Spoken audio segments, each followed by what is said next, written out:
All right, how's everybody doing? Hey, this is Michael Imhotep, founder of the African History Network, host of the African History Network show. I'm a talk show host, researcher, lecturer, writer, and historian. So it is Tuesday, March 24th, 2020. And as we battle against the coronavirus, you see more and more states have called for a stay in or shelter in or lockdown. And we see that two bills are being debated in Congress, one in the U.S. Senate, which is a $2 trillion coronavirus bill. And then we also see one in the House of Representatives because the bill in the Senate was stalled in the Senate. So News1.com and Black America Web have an article dealing with how the Congressional Black Caucus is urging Democrats to create a coronavirus package for African Americans. And the CBC put together a 10-page memo that outlines what they want in this $2 trillion bill to address the needs and conditions of African Americans. So we're going to discuss that. All right. And we'll give you some brief updates on what's going on also. So everybody share this broadcast on your Facebook pages and your social media platforms. Invite your friends to tune in. Let's see here. We should be on. All right. And then follow us on our Facebook fan page, The African History Network, The African History Network, and my personal page, Michael Imhotep. And then also on my YouTube channel, Michael Imhotep on YouTube as well. All right, so let me give you a brief update on what's going on. We look at the reporting from the Washington Post. Now, if you saw my Sunday night show, we talked some about the bill that's in the U.S. Senate that is going to be a $2 trillion bill. One of the sticking points was a $500 billion basically slush fund to bail out corporations, the airline industries, the hotel industries. There have been more requirements or restrictions put on the usage of that $500 billion. So Senator Chuck Schumer, Senate Minority Leader, and Treasury Secretary Steve Mnuchin and Senate Majority Leader Mitch McConnell have said they're closer to a deal. If we look at, and then I want to flip over here to YouTube. We should be on YouTube here. Okay, if we look at the updates from Washington Post very briefly here, we see that the White House coronavirus task force, citing concern about the high infection rate in New York City, is asking everyone who has left that area recently to self-isolate for 14 days. That was the White House press conference that took place March 24th. All right. 2020. Dr. Deborah Birx, the response coordinator for the task force, said at a Tuesday news conference that 60% of all of the new cases in the United States are coming out of New York City. We know the number of cases in New York City has approached near 15,000. If we look at the tracking from Johns Hopkins University, we see that there are approximately there are over 400,000 cases worldwide. It's over 50,000 cases in the U.S., actually a little over 54,000 in the U.S. There have been a total of 4,000 deaths worldwide. And in the U.S., we know that there have been over 700, it's almost 800 deaths so far in the U.S. So as more testing, as more tests are being made available, more testing is being done, more cases are being diagnosed. All right. It's also important to note that in the US, there have been 348 cases of people who have recovered from coronavirus, COVID-19.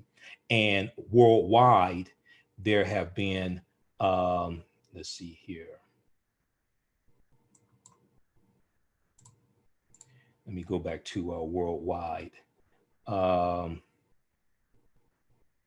Worldwide, this is over, I think it's definitely over 80,000 people who have recovered fully. It actually is a little over 100,000. Let me refresh the screen here. a little over 100,000. Okay. So as there's a debate with Trump and the scientists over whether or not to remove restrictions and let businesses open back up on April 12th, Easter. We see all this taking place. In the House of Representatives, we see that the bill in the House of Representatives is different than the bill in the U.S. Senate. Now, keep in mind, Republicans control the U.S. Senate. This is why Mitch McConnell is Senate Majority Leader. Democrats control the House of Representatives. Republicans control the Senate. Democrats control the House of Representatives. If we look at the bill from the Senate, we see that it is, if we look at the bill from the House of Representatives, we see that it's geared more towards benefiting people on Main Street, everyday people, okay? And let me see here. All right. Yeah, but there have been, I think, over 80,000 people who have recovered from the coronavirus as well worldwide, okay?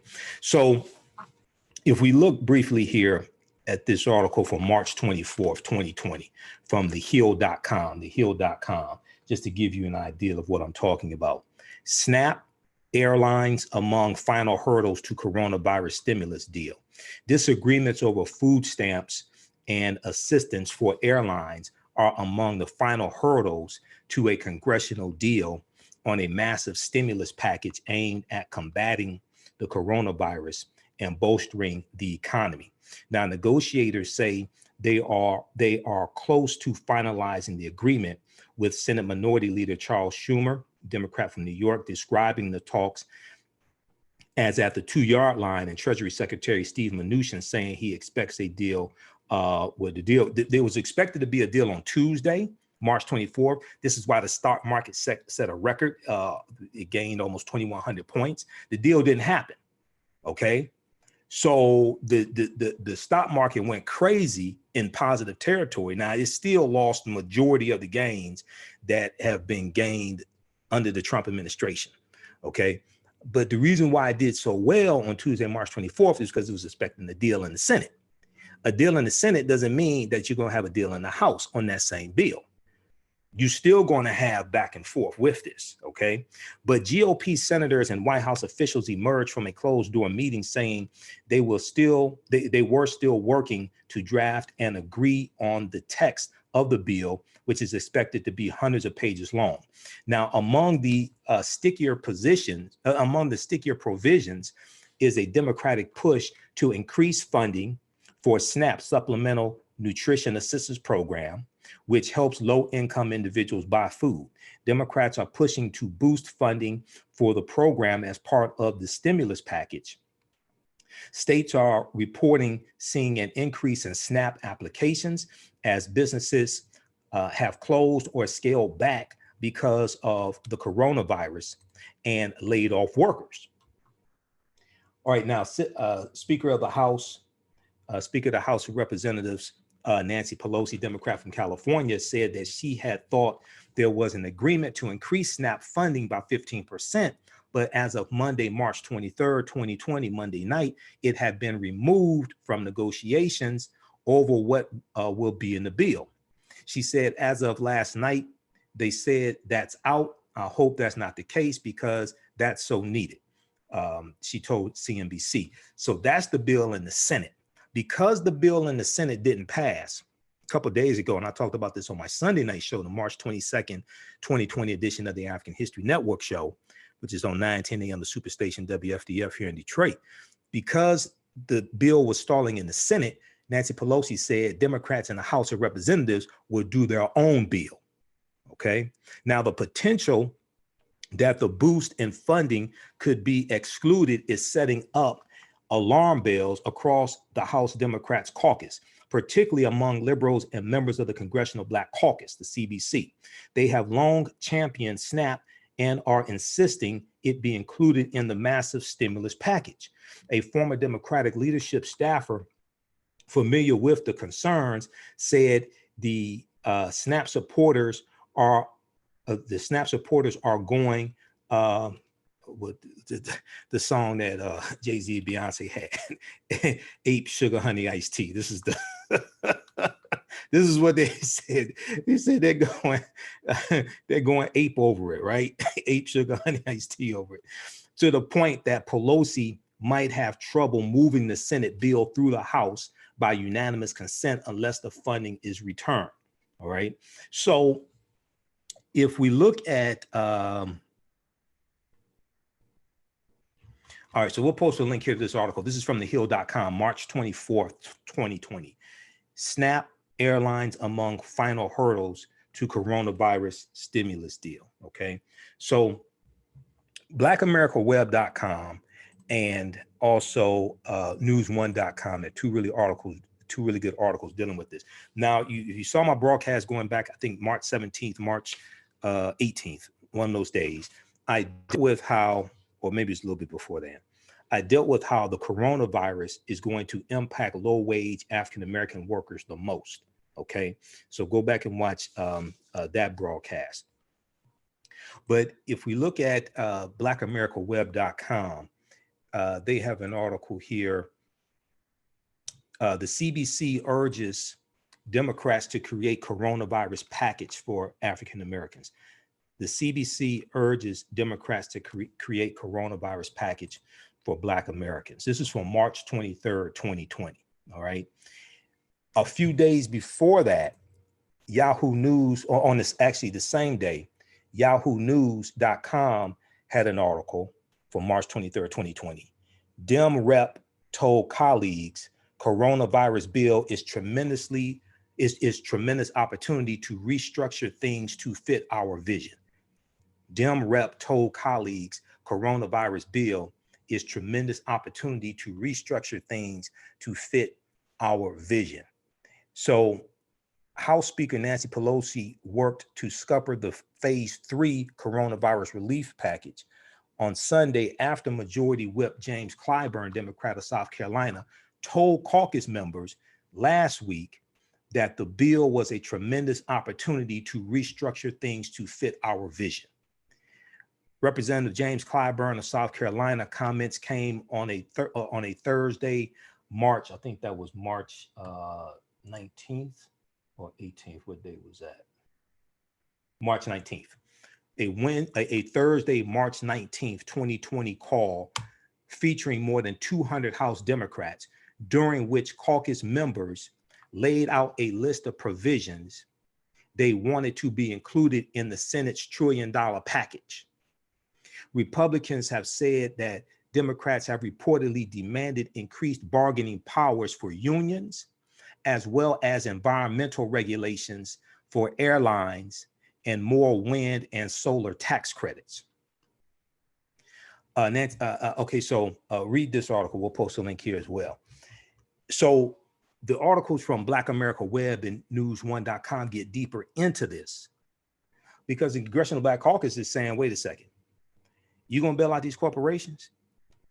We need stuff in here to benefit African Americans also. Okay, so let's look at this.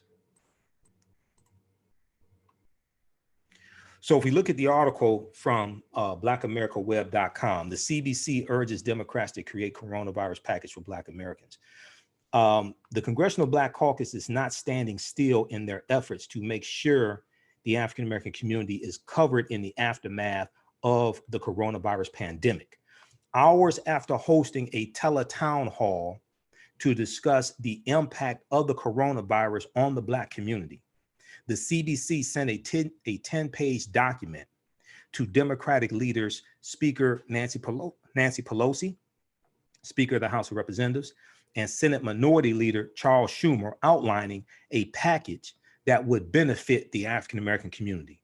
The outline is broken down into various sections, including revitalize the Black community, ensure quality health care, protect our students and educational institutions, and protect incarcerated individuals, just to list a few, okay? We're gonna go through, I'm gonna give you the link to the actual 10-page document. We're gonna go through and look at some highlights here, okay? Everybody share this broadcast on your social media platforms also. and invite your friends to tune in, because you're not going to hear this type of conversation other places. Also, African-American business owners, post the name of your business here on the thread of the broadcast, and we'll let you know how you can advertise with the African History Network, okay, to promote your business. And then also, if you like this type of information, you can donate to the African History Network, $ the AHN show, $ the AHN show through Cash App or paypal.me/the AHN show through PayPal. So if you want to donate $5, 10, 15, 25, 100, whatever it is, that helps us keep doing the research, stay on the air. All right, keep broadcasting. Okay. Let me post this here.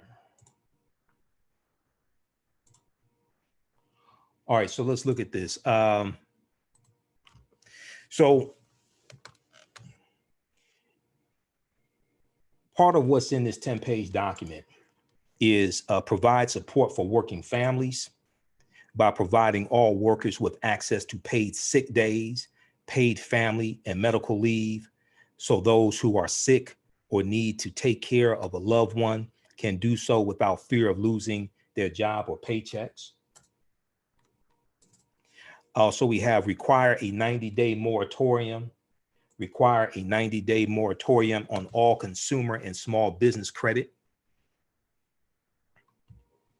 all consumer and small business credit payments, student loans, credit cards, mortgages, car notes, small business loans, personal loans, etc., which would enable Americans experiencing hardship to weather the crisis by suspending debt payments for the duration of this pandemic and at a time when many Americans are confined to their homes and unable to work or bring in income. So I was watching MSNBC a couple of days ago, and Stephanie Rule, who is the co-host of Velshi and Rule, she was on somebody else's show on MSNBC. I like Stephanie Rule. Stephanie Rule is a white woman. She's very good. She used to work for Deutsche Bank. So she's good when it comes to understanding the economy and business and banking. You have a provision in here that the CBC is pushing to give relief for student loan debt. Stephanie Rule said something to the effect of, why would people be concerned about student loan debt? Why student loan debt in this bill? That's something that now Senator Elizabeth Warren in the U.S. Senate has been talking about this and putting that in the bill in the U.S. Senate. This is the bill coming from the CBC, and the overwhelming majority members of the Congressional Black Caucus are in the House of Representatives. So there's one bill from the House, another bill from the Senate, okay? But when you deal with the crushing student loan debt that African Americans have, and you're worried about student loan debt, you're trying to put food on the table, you're laid off from your job, you may qualify for unemployment, but it may be 70% of what your normal paycheck is. If you were just getting by with that, your normal paycheck, and now you're dealing with a percentage of that, and then you have to worry about student loan debt, credit card debt, etc., that creates stress. Okay, so if you can get a moratorium on that, that relieves a lot of stress from people's lives. One. Two, it allows them to take that money that they would have used to pay student loan debt and do something else that they need to do for the next 3 months to survive. Okay, pay electricity bills, pay for food, what have you, pay for gas. Okay, because people may still have to get around. All right, even if they're laid off from work, they may still have to get around, go buy groceries, go to the pharmacy, etc. Okay, so I don't know if Stephanie Rule has student loan debt, but if you don't have it, then you may not understand why it's so important to have this provision in the bill. Okay, let's continue. And then on YouTube, we have Elliot, Leonard,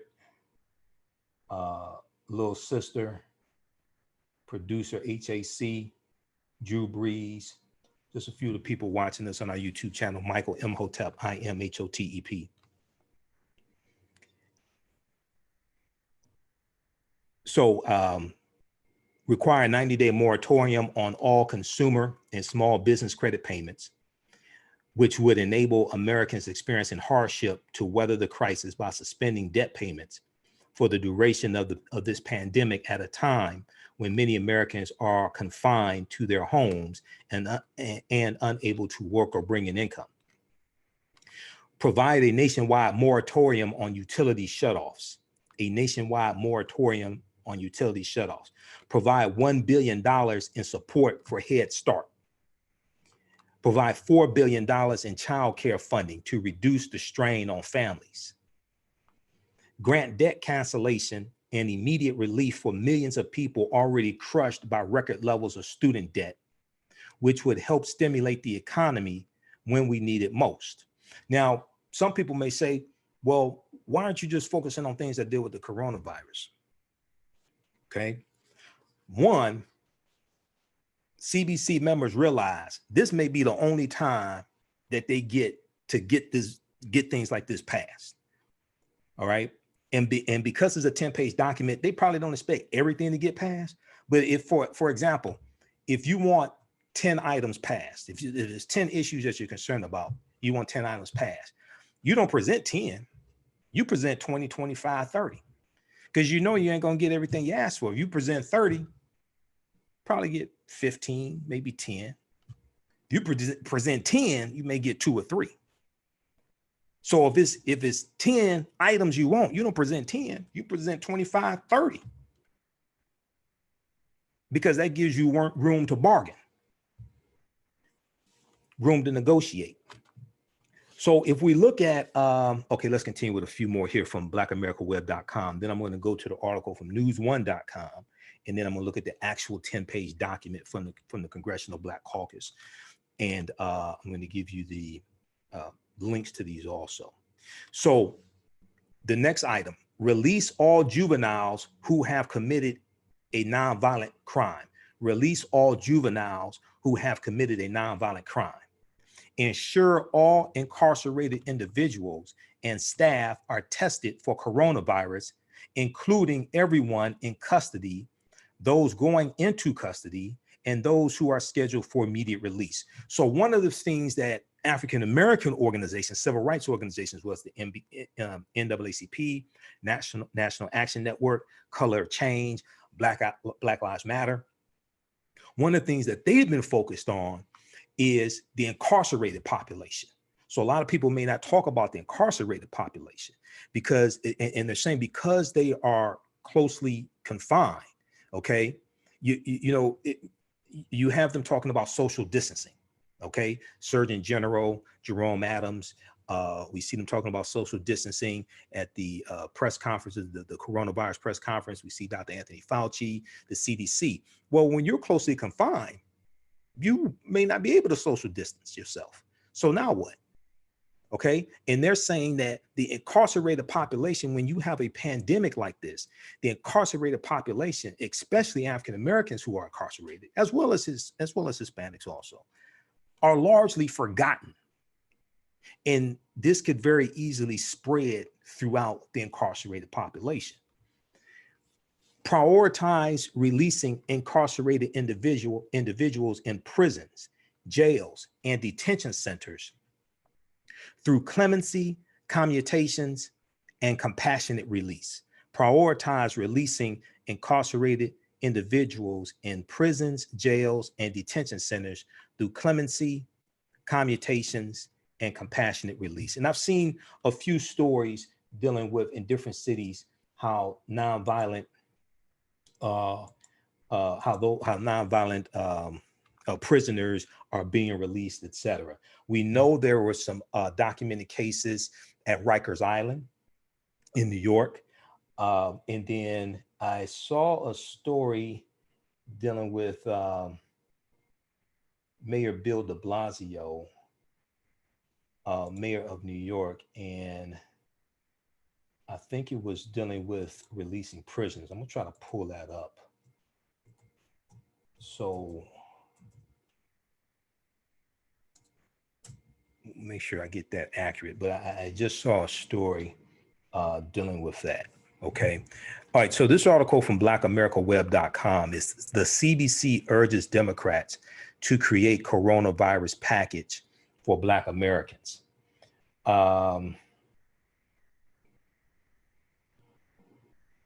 Let's see here. It was, I think it was an article dealing with Rikers Island, actually. Let me pull that up. Because I watch a lot of these press conferences.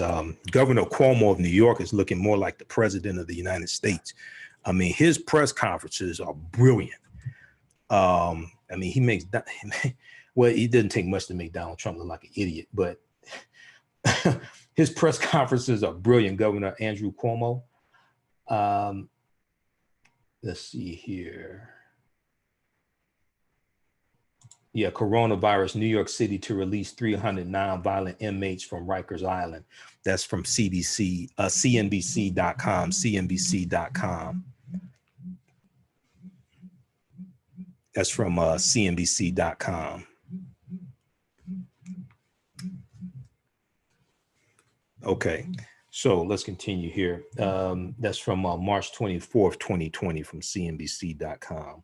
Coronavirus, New York City to release 300 nonviolent inmates from Rikers Island.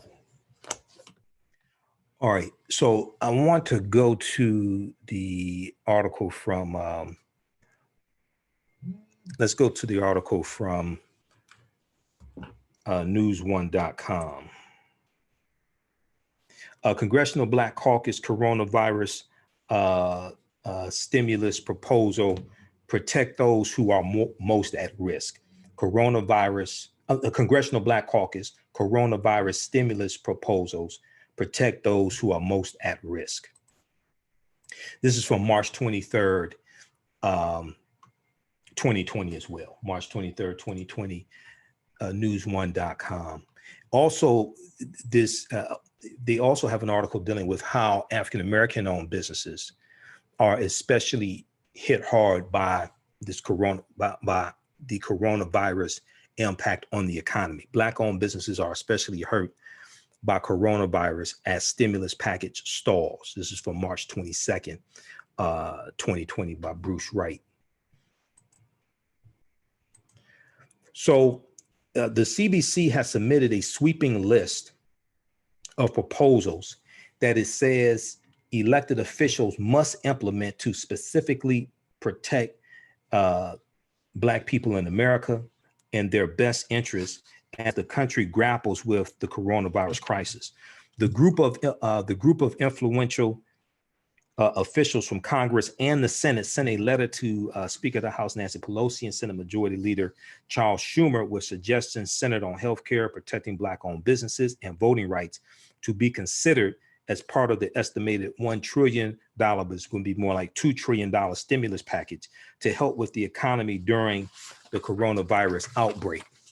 Now, many of the asks, or many of the demands from the list of suggestions were already being discussed in Congress and among local governments, including giving all workers access to paid sick days and paid family and medical leave so that people can seek treatment without fear of losing their jobs or paychecks. The CBC also proposed a nationwide suspension on utility shutoffs, as well as a ban on all evictions, foreclosures, and repossessions, which has already happened in some parts of the country, but not all. So some of the things that they are proposing were not already being discussed, not already included in the Senate bill. The proposal also got more specific when it comes to African-American owned businesses. For example, the Congressional Black Caucus is calling for a 90-day moratorium on all consumer and small business credit payments. Okay, I talked about that. The CBC also called for $50 billion in new grants, $50 billion in new grants for the Small Business Administration to help negatively impacted small businesses, including those that are minority and women owned. So this is really important because grants you don't pay back. Okay, grants you don't pay back. And a lot of the talk has been around giving loans to small businesses. But small businesses should be the ones getting grants, especially African-American owned businesses. They should be the ones getting grants. If you're going to give loans to anybody, give loans to the airlines, give loans to the corporations that took the savings from Donald Trump's $1.4 trillion tax cut, and they took that money and used it to buy back their own stock, which increased the value of the stock for their shareholders and their board members and their CEOs. Okay, give loans to the corporations that took the savings from the $1.4 trillion tax cut that they said they didn't need. They weren't asking for that. Okay. And then they took that and put more automation and more robotics in their plants to eliminate people's jobs. Okay. Give them the loans, give the small businesses, especially African-American owned businesses, give them the grants, because grants you don't pay back. So the CBC also called for $50 billion in new grants for the Small Business Administration to help negatively impacted small businesses, including those that are minority and women owned. In addition, the Congressional Black Caucus proposed government-backed interest-free loans to entrepreneurs, businesses, nonprofits, and independent contractors to cover operating expenses and payroll needs in order to keep workers fully employed. Now, when we look at, if we look at the actual, let me see, I have it pulled up here. If we look at the actual 10-page document, all right, and I'm going to give you these links when we're done. We'll put, and the links will be in the notes of this broadcast also, okay? This was issued March 20th, 2020, this 10-page document. And it says, revitalize the Black community. It is often said that when America catches a cold, Black America catches pneumonia. That adage is sadly fortuitous during this pandemic. While the pains are deep across the national economy, they are deeper in Black communities already struggling with decades of federal divestment and a widening racial wealth gap. We must offer bold solutions that will directly assist people and revitalize the entire economy. Okay, and then they say we must, and then they go through and lay this out for the next 9 pages. All right, so I'm just give you some of the highlights here. But a lot of people don't know the type of work that the Congressional Black Caucus does. I encourage people to go to cbc.house.gov, cbc.house.gov. That's the official website of the Congressional Black Caucus at house.gov. House.gov is the official website of the House of Representatives. cbc.house.gov is the official website of the Congressional Black Caucus, okay? And when you go there, you can find out, also every member of the CBC has a page at cbc.house.gov. And you can find out the different bills that they sponsored. You can see what's going on, things like that. They also have a year-end report that they do at the end of each year. The year-end report is at their website, cbc.house.gov. The year-end report shows basically everything they've done for the entire year, the bills that they've sponsored, the bills they've gotten passed, various initiatives, etc. Okay. Also at cbc.house.gov, you can, each member of the Congressional Black Caucus has their own page. So you can keep up with your member. If you have a member who's a member of the U.S. House of Representatives or U.S. Senate who is a member of the CBC, you can follow them. I'm in the 14th Congressional District. My representative is Brenda Lawrence. I'm on her email list. So when she has her town hall meetings, when she sends out her email newsletter, I get it. Okay. And you can go to their town hall meetings, et cetera, engage with them, find out more information. Your organizations that you're a member of that can go to those meetings and engage with them and get more information, find out where a lot of the money is. You can find out about bills that they've been involved in passing. Because this money, the annual federal budget is about $5 trillion. There's money all over the place. A lot of times we don't know where the money is. Okay. So when you go to a lot of these town hall meetings and things like this, you can find out about that. You also want to get on their email list. And then when you go to cbc.house.gov, you can get on the email list of the Congressional Black Caucus, and it's broken down by category. So I'm on their email list. I signed up for it today. So I signed up for everything. Okay. So let's see, let's flip over here. Let me see if I can show this to you quickly, because a lot of people don't know any of this information, and they just put video out after video and just talk a bunch of nonsense and have no clue. This stuff is right here. Okay. And also at the cbc.house.gov, you can read the 125-page agenda that they presented to the Trump administration in March of 2017. You've heard me talk about it before. It's called We Have a Lot to Lose, 21st Century Solutions for Black Families. That agenda right there, there are elements in that agenda that every African-American organization across the country can take elements from that to create a very strong Black agenda for their organizations, for their communities, etc. And what is broken into three sections. The first section deals with history. They lay out the history of what happened to the African-American community on page 8, going back to slavery, Reconstruction, Jim Crow segregation, World War I, the Great Migration, World War II, Civil Rights Movement, post-civil rights, all that. Redlining, housing discrimination. They lay out what happened to the African-American community to put us in this predicament. Then they lay out different issues that we're dealing with today. Then they lay out legislation in the third section, legislation to directly address the problems, the issues. Okay. But a lot of people don't know this exists. So if you watch me, you've heard me talk about this before. All right. So let's see here. If I'm going to try to flip over with the screen share. I want to show you this here. Okay. I want to show you where this is on their website.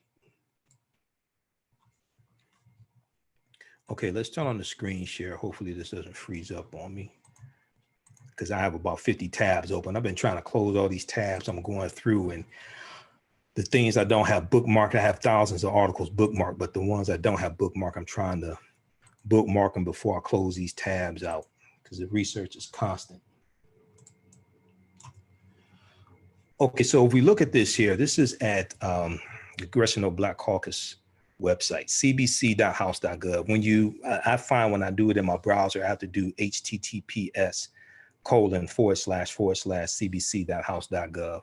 I guess if you go to I guess if you go to house.gov, you can probably find it like that also. But when you scroll down, right, you see over here on the right, connect with the CBC, connect with the CBC. Okay. As you click on subscribe for updates, type in your name, first name, last name, email address, area of interest. Okay. I signed up for everything. I want emails dealing with everything, because you're dealing with a reallocation of taxpayer dollars. Do African Americans pay taxes? Yes, we do. We help fund all this stuff. So we should know about it. And when we choose elected officials, we are electing people who are fiduciaries over our taxpayer dollars. They're responsible. They're stewards over our taxpayer dollars and the allocation of our taxpayer dollars. Budget appropriations and taxation, civil and voting rights, criminal. Can you all see this? Let me see. Let me try to zoom in on this here. Okay. Budget appropriations and taxation, civil and voting rights, criminal justice reform, economic development and wealth creation, because politics creates the business environment. Politics creates the economy that businesses operate within. Politics creates that economic environment, the economy that businesses operate within. Politics is the legal distribution of scarce wealth, power, and resources, and the writing of laws, statutes, ordinances, amendments, and treaties, their adoption, interpretation, and enforcement. This is why the people in 2016 who said we don't need to vote, we just need to do economic empowerment and invest in the stock market.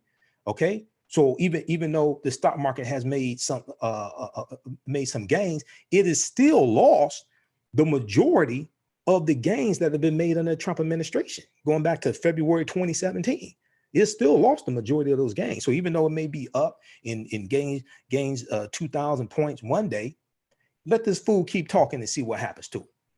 Let this fool keep talking, because when you watched Friday the 20th, when you watched that press conference Friday, March 20th, the more Trump talked, the more the stock market dropped. Dow Jones Industrial Average. The more he kept talking, contradicting Dr. Anthony Fauci, up here talking about malaria drugs, and you take these 2 drugs and you can possibly use this for coronavirus. Okay. And then you had a couple in Arizona. They listened to him. They took a version of it. Now, it wasn't the exact version for human consumption. They took one for sick fish. The husband died. The wife is in critical condition. They were listening to this fool. She was interviewed on MSNBC. She said they saw Trump's press conference. So they took it trying to immunize themselves against coronavirus. And the reporter, I forgot who the reporter was. I can't remember. It was Von Hilliard or who interviewed her. You can go to msnbc.com and watch it. He said, now, did you hear when Dr. Anthony Fauci said that this has not been confirmed by the Food and Drug Administration, that these drugs, even though they've been used for years to fight against malaria, that these drugs work for coronavirus or anything like that? And she said, yeah, we heard that, but the president kept saying that these drugs have been used for years, and we thought it would be safe, because they listened to this fool. And her husband died, and she's in critical condition. This is an example of how elections have consequences. This is an example of what happens when you have somebody incompetent as president. So education and labor, energy, environment and agriculture, foreign affairs and national security, healthcare, poverty, technology and infrastructure, workforce diversity. So you can get email updates on these different categories. I signed up for all of them. I want updates on everything. Coming from the CDC, I want updates on everything. All right. Let's continue.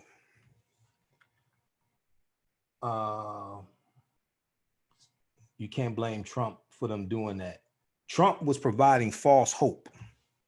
Trump was providing false hope, and Dr. Anthony Fauci was contradicting what Trump was saying. Not only that, Trump tweeted that to his 74 million Twitter followers.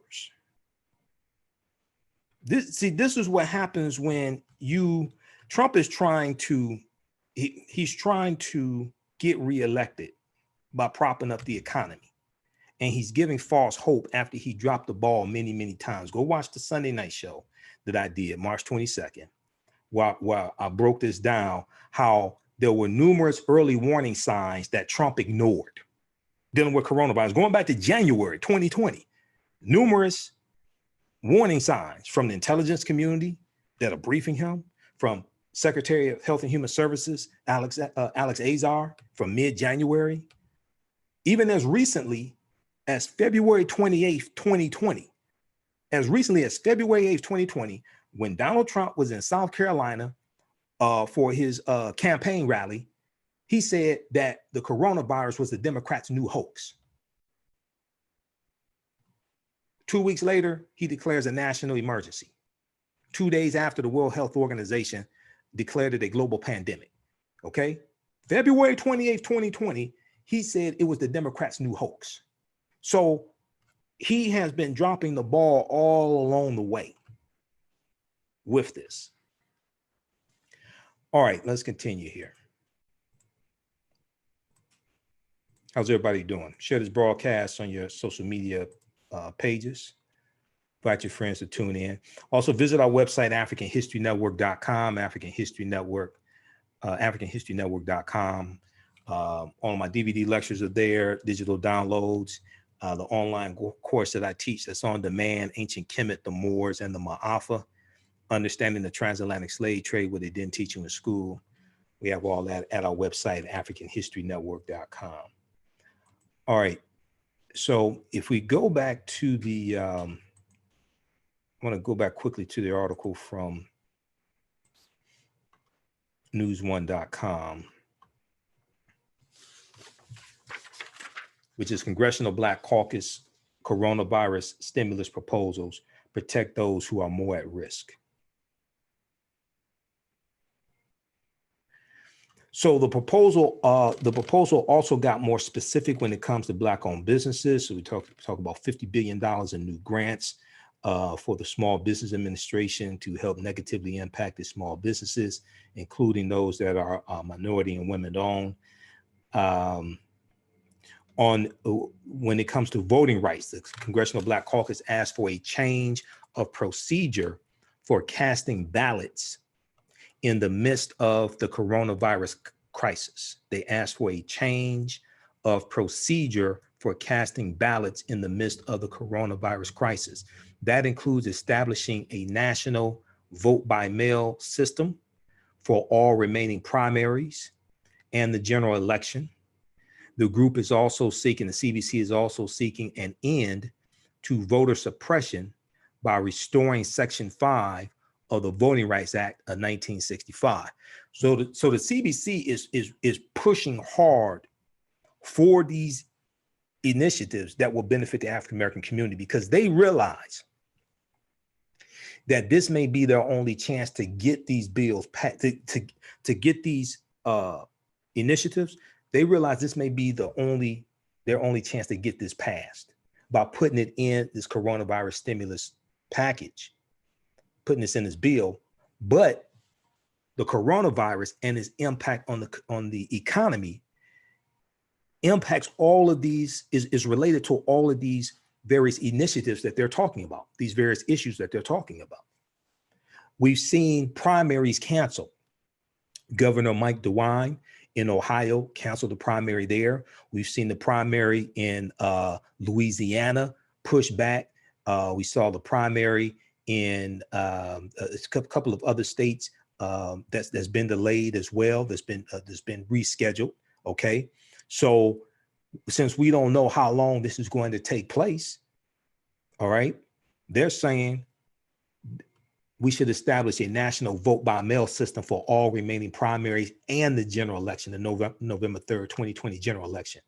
The CBC is also seeking an end to voter suppression by restoring Section 5 of the 1965 Voting Rights Act. Section 5 was gutted by the 2013 Supreme Court case of Shelby County versus Holder. Now, and that struck down Section 5, which dealt with the oversight. And then we know that the next year, right after that Supreme Court ruling took place, new states started coming out with new voter ID laws to suppress the votes of African Americans, Hispanics, college students, etc. In 2019, Democrats in the House of Representatives already passed a bill to strengthen the 1965 Voting Rights Act, which was weakened by the U.S. Supreme Court case of Shelby County versus Holder. That bill is stuck in the Senate. So what they're doing is they're saying, look, this may be our only chance to get this stuff passed. And these are things that directly will benefit the African American community. We need to put that stuff in this bill, because otherwise we ain't gonna be able to get this stuff passed. For prisoner safety, those incarcerated, the Congressional Black Caucus is suggesting releasing all juveniles who've committed nonviolent crimes, ensuring all inmates and staff get coronavirus testing, and, quote, releasing incarcerated individuals in prisons, jails, and detention centers through clemency, commutations, and compassionate release, end quote. The CBC also said it wanted additional funding for the expansion of broadband access to ensure all students, talking about broadband internet service, to ensure all students, including those in rural and urban communities, have access to telelearning resources since many schools have canceled in-person education. So right here in the state of Michigan, Governor Gretchen Whitmer shut down all K through 12 schools until April, I think it's April 16th. Okay. And that may be extended. We saw in the state of Kansas, school has been canceled. All K through 12, K through 12 schools. School has just been canceled for the rest of the year.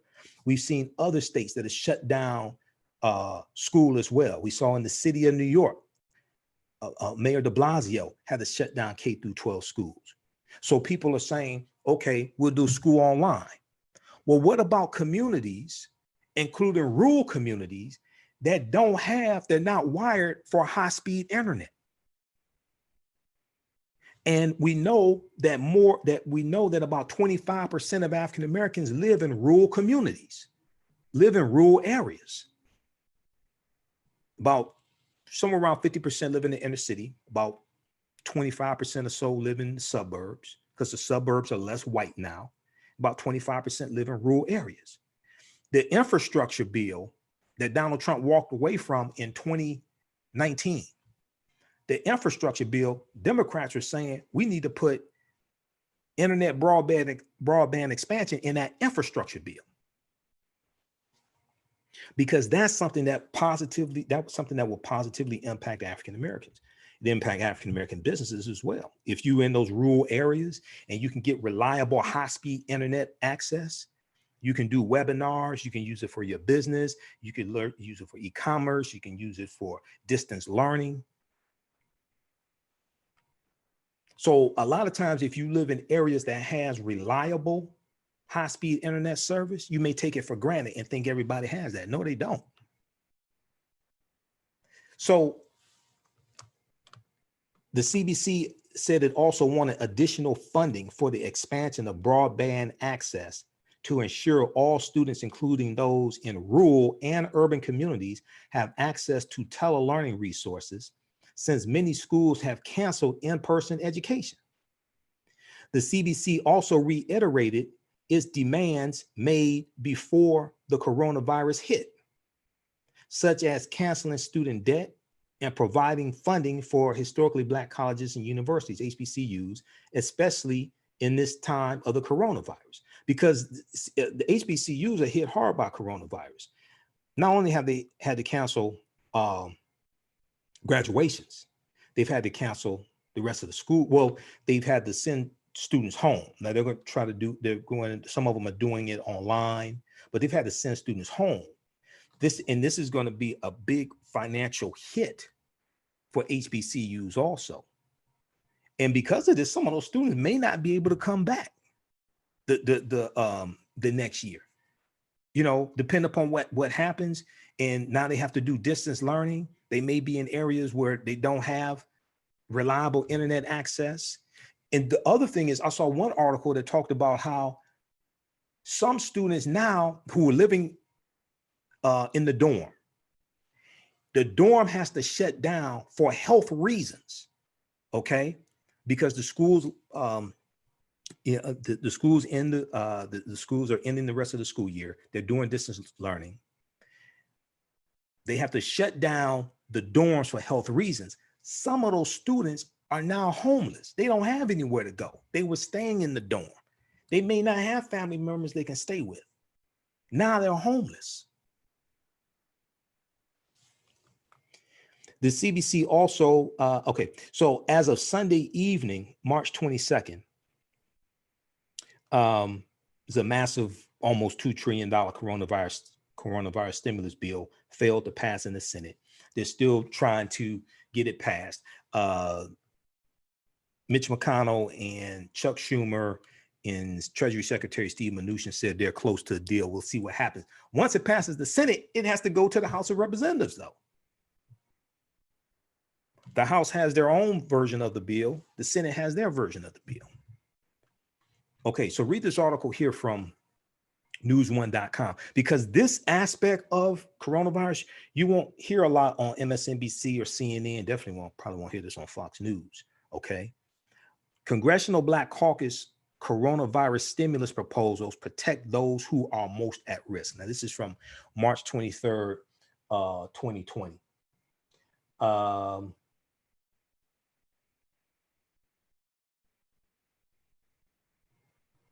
Okay, you can go up there and get answers yourself, Christina. You can call them also. I hope you focus on removing Trump as well while you're at it. All right, so let's look at the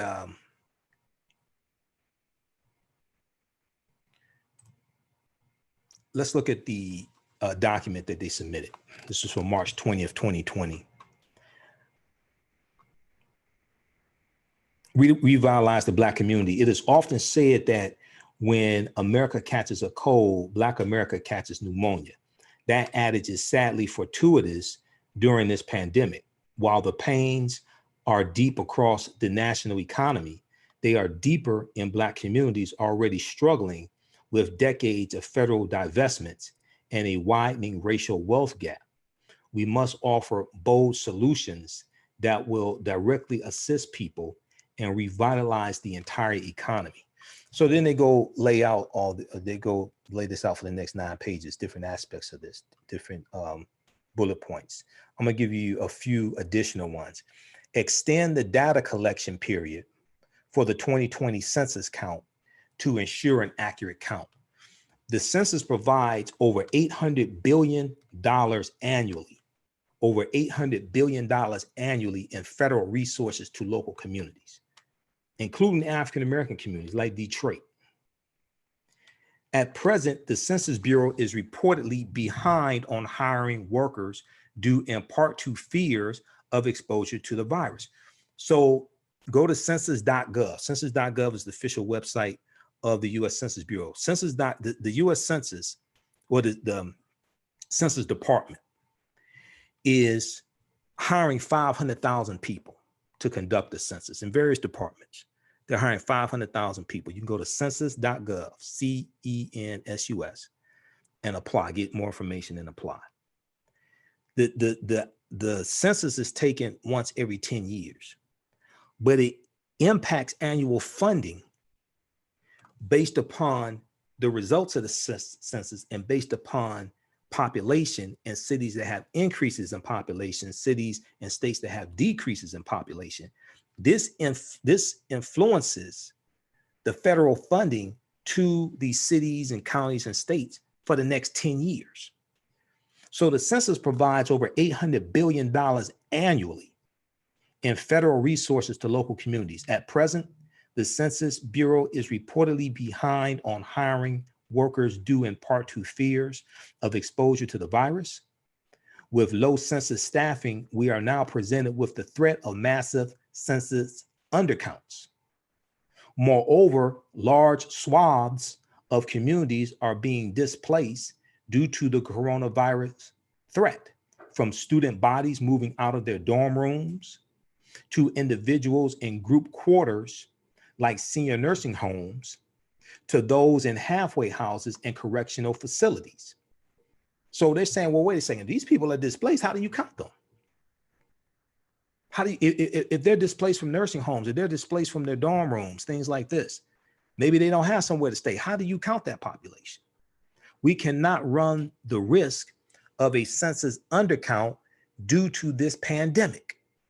The repercussions will last for a generation or more, long after we have conquered the challenge posed by COVID-19. So this all impacts politics, economics, funding for cities. This also impacts the number of electoral college votes that a state has. Why? Because the number of electoral college votes that a state has is based upon partly population. The state of Michigan has 16, the state of California has 55, the state of Texas has 38. You take the number of members in the U.S. House, House of Representatives, or the number of seats in the U.S. House of Representatives, you add to that the number of seats in the U.S. Senate a particular state has. Based upon the U.S. Constitution, every state has 2 U.S. Senate seats. And then, so when we look at how many seats in the House of Representatives a state has, what is it based upon? It's based upon population. Population based upon what? Based upon the count in the US Census. So if you have a state or a city that has a higher percentage of people who are displaced and not counted, then you can lose federal funding from the census.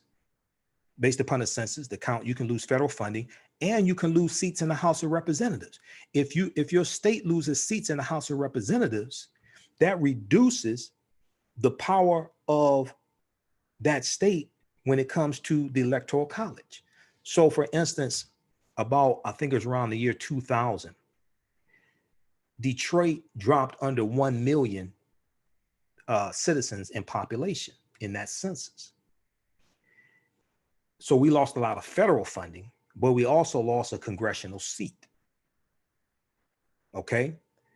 So when we look at the Trump administration, who wanted to put a citizenship question on the 2020 census, there hasn't been a citizenship question on the 2020 census in about 70 years.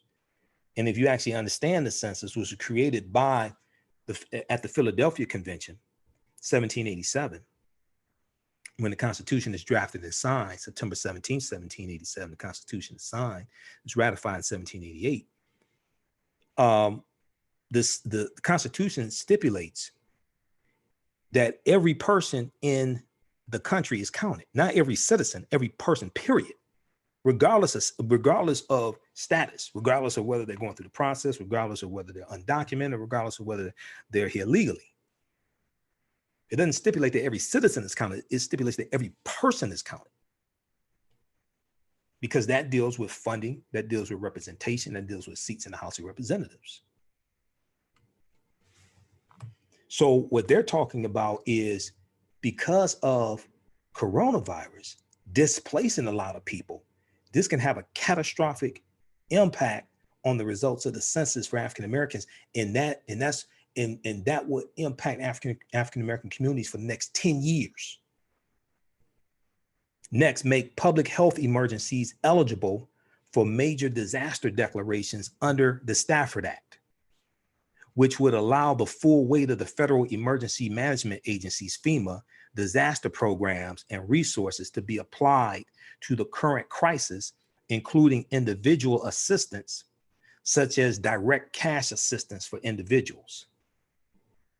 Provide support for working families by providing all workers with access to paid sick days, paid family and medical leave. Okay, we talked about that. Require a 90-day moratorium on all consumer and small business credit payments, including student loans, credit cards.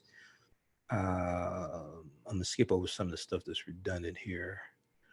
Provide the Minority Business Development Agency, the MBDA, Minority Business Development Agency, which the Trump administration is trying to shut down. Provide them with $3 billion to minimize the economic impacts on minority-owned businesses and support full implementation of the initiative to build growth equity funds for minority businesses. Okay. Now that if you Google MBDA, Minority Business Development Agency, the Trump administration is trying to shut that down. And this definitely, so they don't just help African American owned businesses, but that's one of the segments they definitely help a lot, African American owned businesses. Provide $50 billion in new grants for the Small Business Administration. Reauthorize the State Small Business Credit Initiative and provide $10 billion, the State Small Business Credit Initiative. Authorize grants to small businesses for payroll support. Provide support for small businesses by providing government-backed interest-free loans to businesses, entrepreneurs, nonprofits, and independent contractors to cover operating expenses and payroll needs in order to keep their employees fully employed. Provide a rebate for 100% of payroll taxes paid by small businesses this year, and provide a rebate of 200% of payroll taxes paid by small businesses in hotspots. Hotspots are spots that are the hardest hit by the coronavirus, like the city of New York. Also the state of Michigan, probably city of Detroit, state of Michigan. Provide emergency funding through grants to support investments in technology, cybersecurity, and resilience by small businesses owned by minorities, women, and veterans. Provide $82 billion in rural broadband funding for the deployment of secure and reliable broadband for needy communities nationwide, spurring much needed economic development for rural communities that have been left behind with respect to broadband. Now, you go back and look at the $1 trillion infrastructure bill that I think it was around January 2019. Chuck Schumer, Nancy Pelosi, and Donald Trump were debating, okay? And then Donald Trump walks out, there's one of the meetings, Donald Trump walked out the meeting, couldn't get what he wanted, packed up all his marbles and ran. Democrats were talking about, and I'm neither Democrat nor Republican, but I study policy and I study who's blocking these policies. I look at whose policies are most beneficial for us, and I look at who's blocking those policies. 9 times out of 10 is Republicans blocking those policies, especially in the Senate led by Moscow Mitch McConnell, which is why he has to be voted out of office November 3rd, 2020, because you can't get these bills passed in Congress with him still Senate Majority Leader. And Democrats have to take back control of the U.S. Senate. But Moscow Mitch McConnell has to be voted out of office. He's up for re-election November 3rd, 2020. And also Senator Lindsey Graham of South Carolina needs to be voted out of office as well. He's up for re-election November 3rd, 2020 also. Provide relief to Black farmers. Provide relief to Black farmers by relieving any outstanding indebtedness. Let me refresh this screen. By relieving any outstanding indebtedness arising from the settlement of claims successfully brought by African-American farmers against the United States Department of Agriculture for discrimination, where the government was found to be at fault. Now, it was under the Obama administration, President Obama signed off on them being paid a $1.2 billion settlement. That's President Obama that did that. A lot of people don't talk about that. Okay. But under the Trump administration, Black farmers are catching hell. John Wesley Boyd Jr. is the president of the Black Farmers Association. And he's been interviewed a number of times by Roland Martin on Roland Martin Unfiltered, also on MSNBC. So people, I encourage people to check that out. But he's talked about the mistreatment by the Department of Agriculture. Sonny Perdue is the Secretary of Agriculture. When you start researching this, this shows you how government impacts business and how government creates the economic environment that business operates within. This is why I was explaining in 2016 how elections have consequences. And this, I was explaining this to the people who talked about, we're not going to vote, we're just going to do economic empowerment and invest in the stock market. I'm like, you do understand that business impacts the stock market. This is why we saw trillions of dollars worth of gains wiped out in a matter of a couple of weeks, because Trump is incompetent. And then we see how Donald Trump's 35-day partial government shutdown in December of 2018 and January 2019, how that negatively impacted African-Americans and African-American owned businesses, and especially Black farmers. Because the Black farmers who John Wesley Boyd Jr. was interviewed by Roland Martin, and he talked about this, the Black farmers who did qualify for the assistance that the Trump administration was giving to them, and this ended up being about $30 billion, which was more than the bailout of the auto industry, okay? Trump had to do a bailout of the farmers because of his trade war and his tariffs dealing with China. Well, this negatively impacted African-American farmers. And then when the partial government shutdown happened for 35 days, that delayed their payments. They were already catching hell. And then that delayed their payments. provide credit to small farmers, prioritize minority press for U.S. government advertising contracts. This deals with business. This deals with how government impacts business. And this deals with government contracts. Prioritize minority press, especially African-American newspapers, TV stations, etc., for U.S. government advertising contracts. Provide $100 million for workforce and personal protective equipment, PPE, personal protective equipment, to support the United States Postal Service. I was just reading an article today. The Postal Service may have to shut down in 2 or 3 months because postal workers are catching COVID-19. And the article I was reading was saying that in some of their offices, some of the locations they work at, they're not even being provided hand sanitizer. Provide $100 million for workforce and personal protective equipment to support the United States Postal Service. And there's a lot of African Americans that work for the Postal Service. Hold corporations accountable by requiring that any employer that receives government assistance must provide all employees with paid sick days, paid family and medical leave, comprehensive insurance coverage, and strong worker protections that prevent any employer receiving government assistance from providing golden parachutes or exorbitant bonuses to its senior management or CEOs. Then we deal with ensure quality healthcare. Provide $60.1 billion for community health centers. The National Health Services Corps Teaching Health Centers Graduate Medical Education Program. Okay, you can read. I'm skipping over some of this. I'm gonna give you the link. You can read all this yourself. Increase assistance to rural hospitals. Now, this is very important because a lot of hospitals in rural areas, including a lot of rural areas where Donald Trump supporters are, a lot of those hospitals have been shut down because of funding cuts by elected officials. A few weeks ago, Jamie Harris, who was running for the U.S. Senator seat in South Carolina, he's challenging Senator Lindsey Graham. He was on Sister Circle Live on TV One. It's on YouTube. You can go watch it.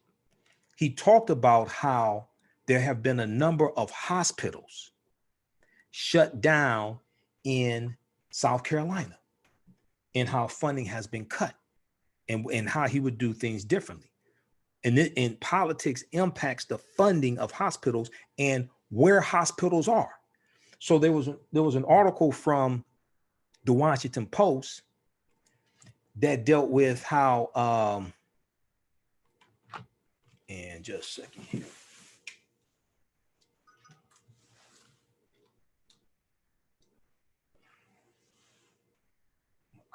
Memory card ran out. Okay, so there was an article from the Washington Post that dealt with how 1 out of 8 Trump supporters live in a county with no ICU beds, no intensive care units. 1 out of 8 Trump supporters. And it talked about how those hospitals have been shut down by government, shut down by elected officials.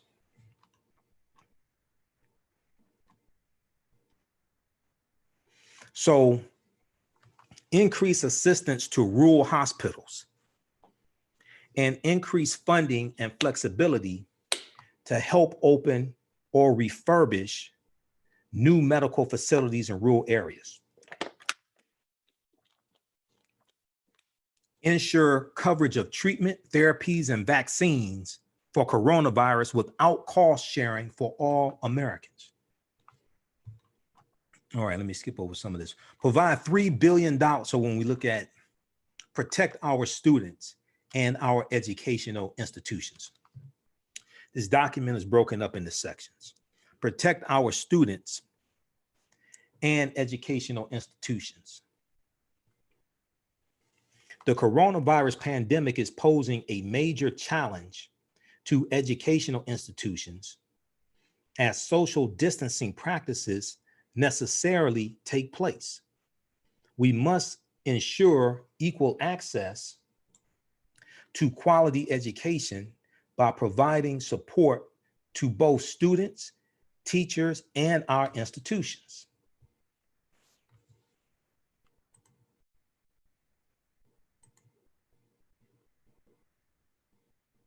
Okay, so provide $3 billion in emergency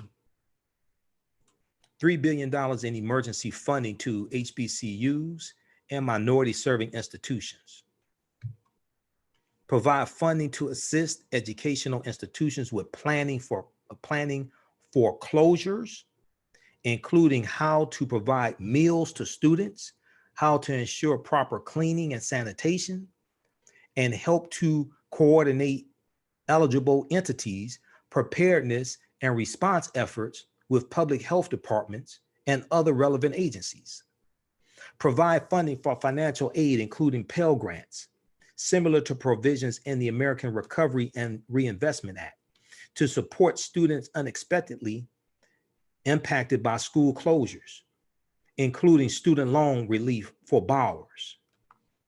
All this impacts economics. All this impacts the economic condition of African Americans. This is dealing with how politics, how an incompetent president screwed up the economy and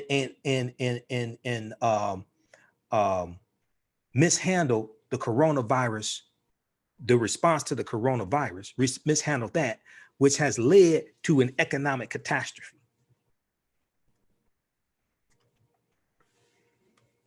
Allocate resources for colleges that stay open for students in need, such as foster youth, international students, and low-income students. Provide $1 billion in support for Head Start. $1 billion in support for Head Start. Provide $4 billion in child care funding to reduce the strain on families.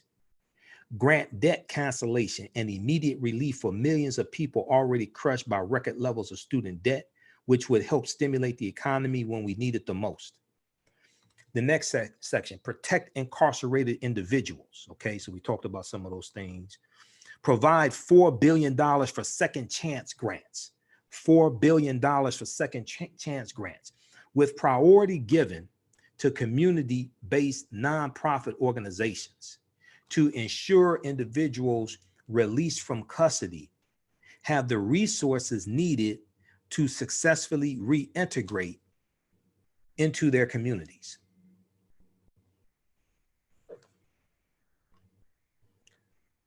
Employ technology to preserve families and their visitation needs. Employ technology to preserve families and their visitation needs.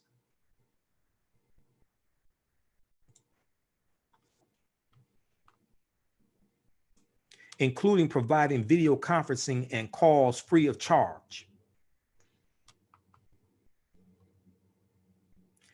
The next section, maintain access to the ballot. Maintain access to the ballot. This deals with Voting Rights Act. Restore Section 5 of the 1965 Voting Rights Act. Prohibit the postponement or cancellation of any election. Establish a national vote by mail system for all remaining primaries in the general election. Provide robust funding for elections and election infrastructure, including funds for the recruitment and training of poll workers to address potential staffing shortages, community outreach and education to expand absentee voting access, the development and or expansion of absentee registration and balloting, the development of drive-through voting centers and prepaid postage for absentee ballots and vote by mail. The next section, preserve housing and combat homelessness. Preserve housing and combat homelessness. People without housing are among the most vulnerable populations. People without housing are among the most vulnerable populations during this coronavirus pandemic. We must take immediate action to ensure those with housing can remain sheltered through this crisis while creating new housing opportunities for the millions of homeless Americans across the country. So all this deals with how government impacts economics and the economy and business.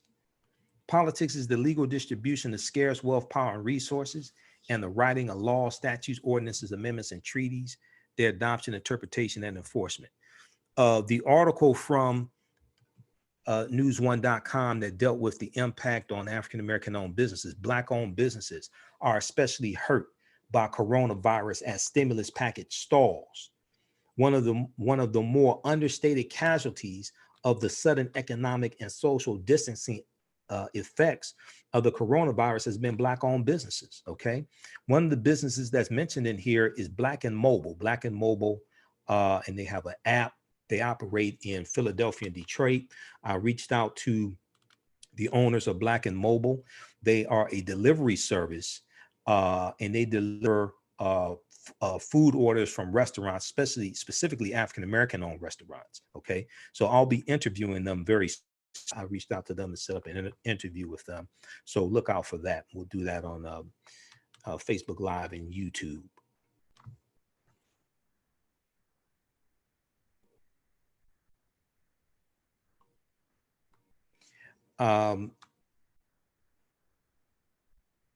Black and Mobile is focusing on rallying around Black-owned businesses. They operate in Detroit and Philadelphia right now.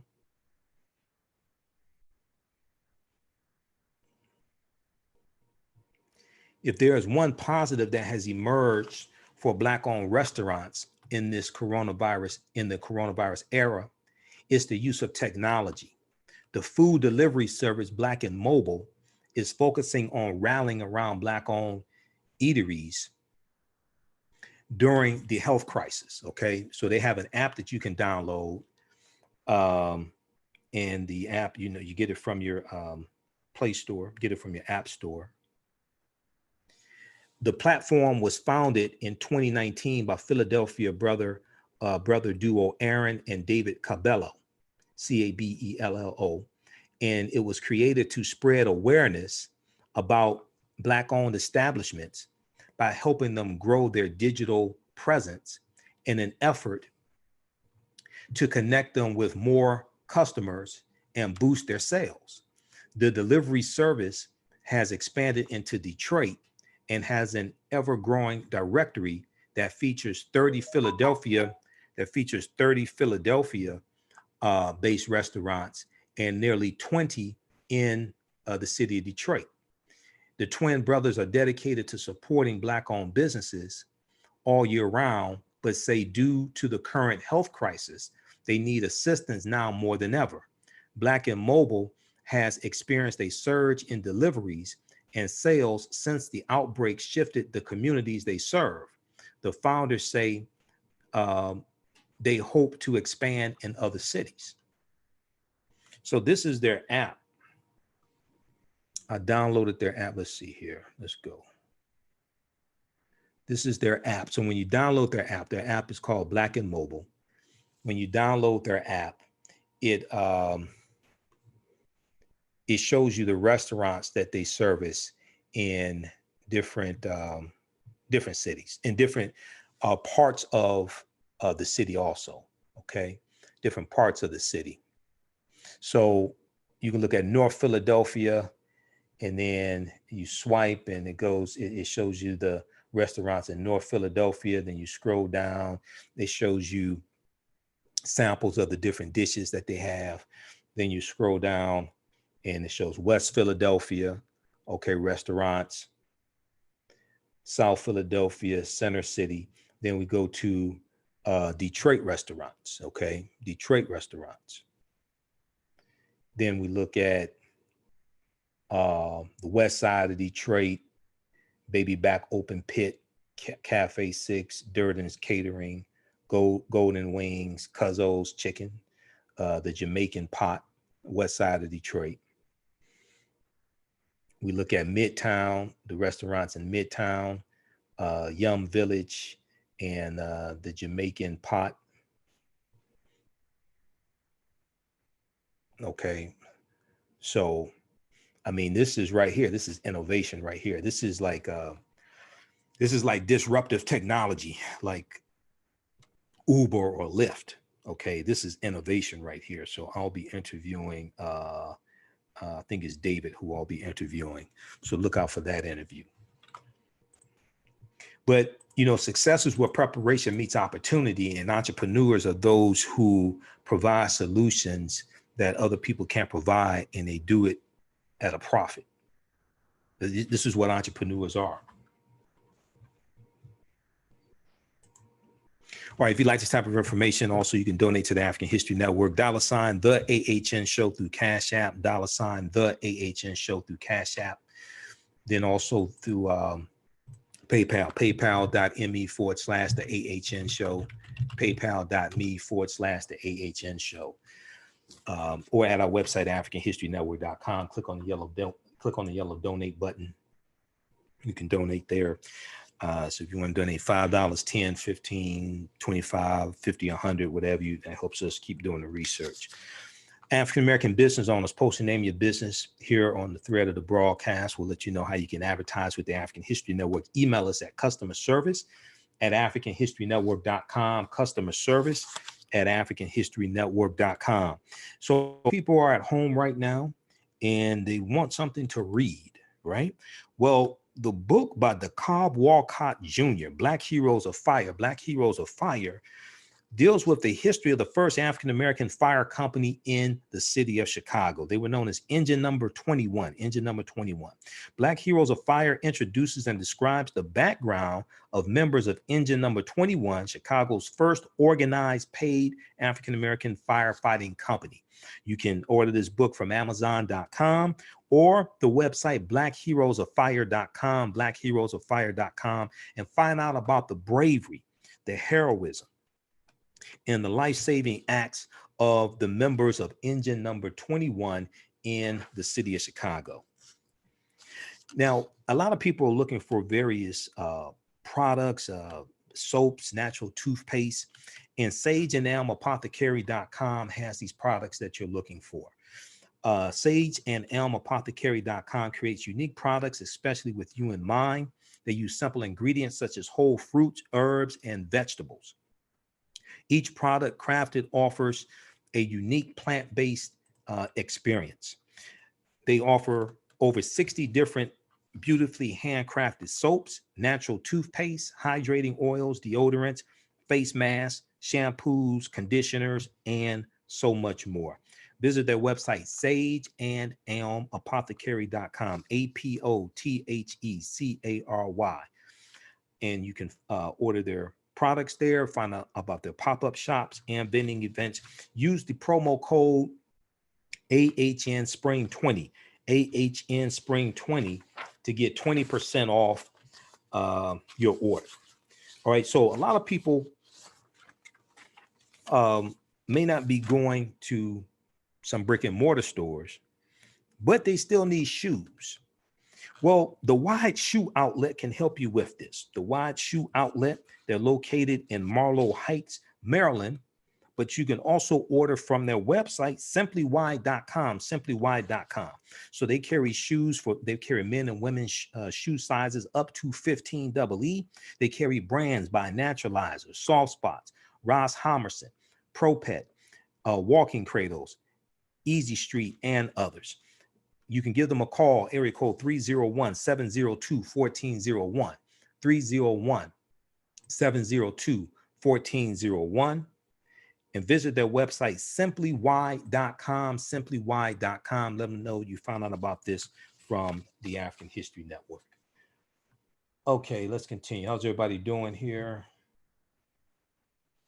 Be sure to sign up for our email newsletter. Text the word Kemet, K-E-M-E-T, to 22828. Text the word Kemet, K-E-M-E-T, to 22828 to sign up for our email newsletter. And follow us on Facebook and YouTube, the African History Network, on Facebook, my Facebook fan page, the African History Network, and on YouTube, Michael Imhotep, Imhotep on YouTube. All right, how's everybody doing? Let's flip over here to YouTube and see how's everybody doing on Facebook also.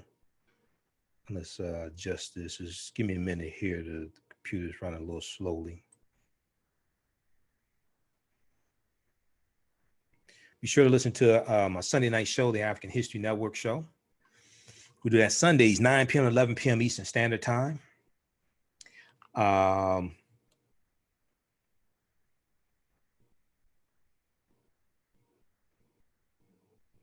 Christina, that's not true. I didn't say we don't deserve reparations. If you're going to state something I said, make sure you know what the hell you're talking about. I never said we don't deserve reparations. That's not what I said. Get it straight. If you have a question, ask me a question. Don't misstate what I said. I never said we don't deserve reparations. I said we need to learn how to make legal arguments for reparations. That's what I said. I never said we didn't deserve reparations. Okay, let's continue here.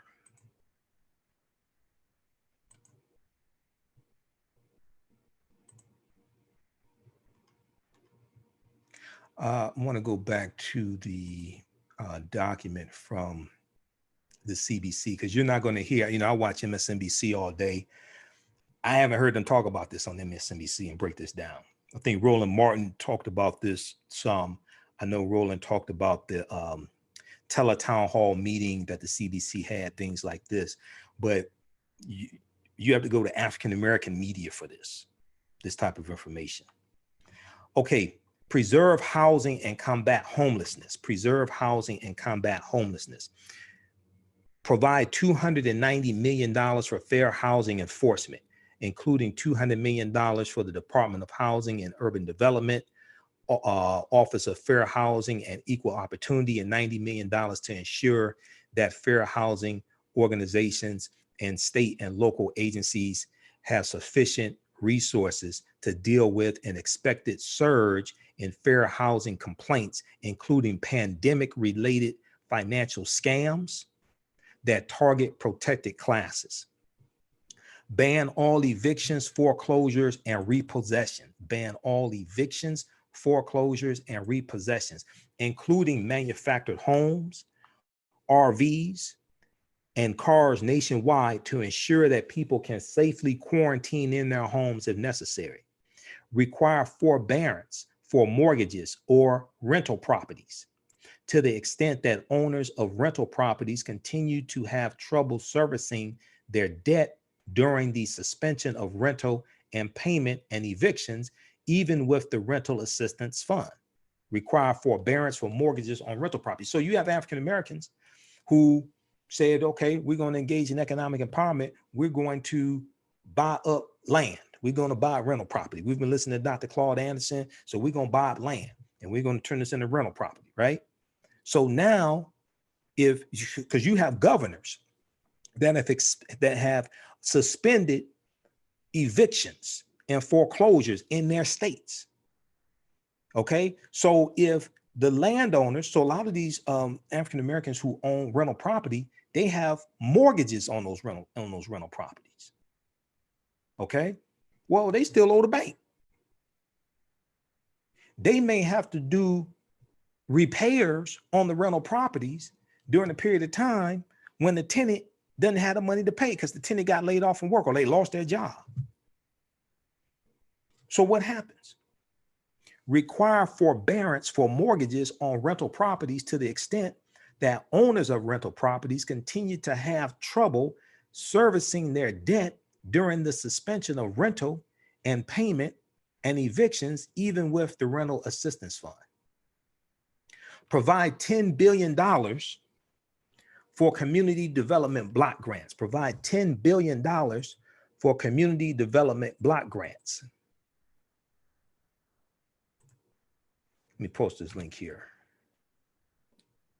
He said if all Black people got reparations, it would end up. No, what I said was, Christina, if you're going to quote what the hell I said, know what the hell I said. I said, I'm against reparations being in the form 100% in the form of money. I said cash payments can be part of an overall reparations package. I said no way in the hell reparations should be 100% in the form of money. Because if we all got $1 million or $750,000 or $500,000 today, white people will have it all back this time next week. That's what I said. That does not bring, just reparations being in the form of money does not bring the structural changes that need to happen to our community. Because every year we talk about how we spend 97% of our dollars with people that don't look like us. Every year we talk about how we spend 97% of our dollars with people that don't look like us. So you think that spending pattern is going to change all of a sudden if we get $500,000, $750,000, $1 million? No, it's going to get worse. So cash payments can be part of a overall reparations package. It should be, ain't no in the hell that should be, it should only be in the form of cash payments. One of the best examples of it, and there's a legal precedence for this, and too many people want to deal with emotionalism and not deal with law, is the Black Freedmen Indian Treaties of 1866. Because when you go study the Black Freedmen Indian Treaties of 1866, some of our ancestors got compensation because they were former slaves owned by the Choctaw, Chickasaw, Creek, Cherokee, and Seminole Indians. And they got land. They became members of Native American tribes. They got free taxes. They're going to end up getting free college tuition. They get those benefits are still on the books. These Native American tribes still get these benefits today. It's not just cash payments. They still get these benefits today. They get free radio station licenses, TV station licenses, free college tuition, free taxes. It's a number of things. It's not just a cash payment. When you go study the history of Black Wall Street in Tulsa, Oklahoma, you go study the history of Black Wall Street in Tulsa, Oklahoma, you read the book by Hannibal B. Johnson dealing with Black Wall Street. Where's that book? I'll rearrange some things and put in a small bookshelf so it's here. Let me see it. Because I read his book and I have a 2.5-hour lecture dealing with the history of Black Wall Street. But when you read his book, he talks about how the early African-American landowners in Tulsa, Oklahoma in general, but Tulsa, Oklahoma, they got land because of those treaties, okay? They got land because of those treaties. This is before Black Wall Street is founded, going back to early 1900s, right around 1905. This is how you get Sarah Rector. Sarah Rector, R-E-C-T-O-R, was the richest Afro-American girl, known as the richest Afro-American girl in the country. And her family was of former enslaved Creek ancestry, because Tulsa, Oklahoma was founded by Creek Indians around 1836. The Creek Indians get pushed off their land in southeastern United States because of the Indian Removal Act of 1830. And they go out west over 1,000 miles on the Trail of Tears. And they all go into Oklahoma and they take their African slaves with them, the Choctaw, Chickasaw, Creek, Cherokee, and Seminole Indians. They all own Black slaves. So the Creek Indians go into what becomes known as Tulsa. Tulsa was originally called Tallahassee. Tulsa comes from a Creek Indian word called Tallahassee. Then it was founded, Tulsa, Oklahoma was founded by Creek Indians. So when we look at these Black Freedmen Indian treaties, these were treaties between the US government and these Native American tribes. These former enslaved Africans, and this also applied to the Black freedmen who were in those territories, they got compensation. They got land. They got cash payments. They get free taxes. There's a number of benefits that they get. So we were illegally pushed out of the treaties in 1941. I'm trying to find this book here.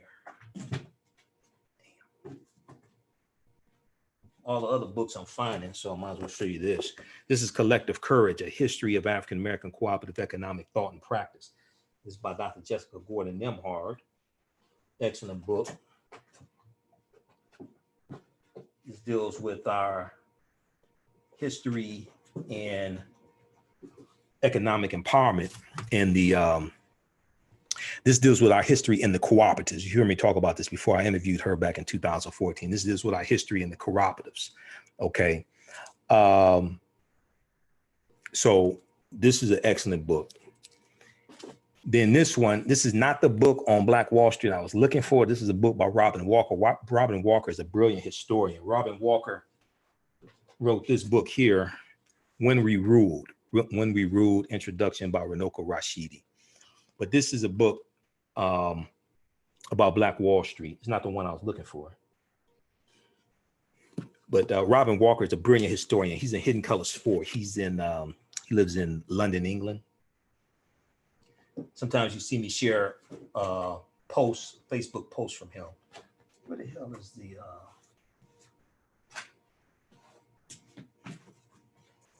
I'm not sure where the Black Wall Street book is. This is the ISIS Papers by Dr. Francis Cress Wilson. Where's my book on Black Wall Street? I have to find it. This is Powernomics by Dr. Claude Anderson.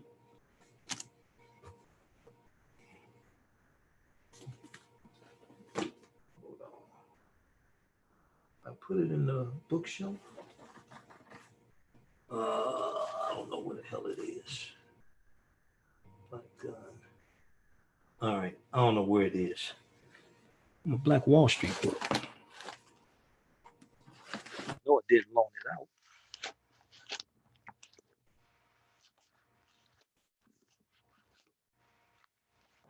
All right, I have to find it. I don't know where it is. But it's by Hannibal B. Johnson. It's a book dealing with the history of Black Wall Street by Hannibal B. Johnson. That book on Black Wall Street, I got that from Amazon. That book from Black Wall Street, yeah, ordered it from Amazon. All right, let's continue here.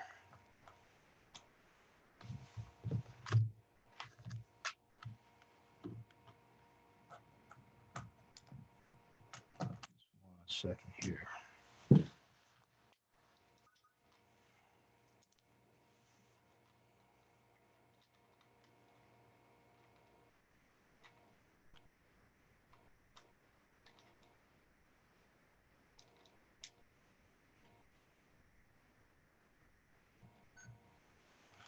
Okay, let's continue.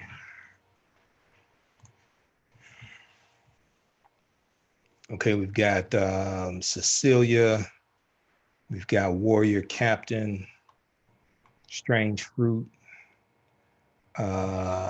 Tajiri, Buccaneer, watching us on YouTube. Follow us on our YouTube channel, Michael Imhotep. We've got N8 the Great, all watching us on our YouTube channel. Okay, and turn on notifications so you know when we go live. I don't know what you're talking about, Warrior Captain. The CBC, they half their constituents are non-Black constituents. If you actually go research the Congressional Black Caucus, they represent roughly 80 million, 85 million people. There are 49 million African Americans. And all African Americans don't live in districts or states that have a member of the CBC representing them. If you go to cbc.house.gov, they explain this. This is what people have to understand. Half their constituents are non-Black. People don't understand math. I don't know what the problem is. People don't understand math. But go to CB. That's why I give you the website. Give you all this information. You go research it yourself. Half their constituents are non-Black.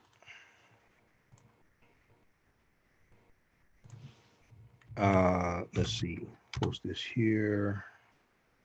So post that again. So I'm giving you the 10-page document with the issues that they are pushing in the stimulus package. These are issues that benefit, these are all things that benefit the African American community. Okay. All right, let's continue here.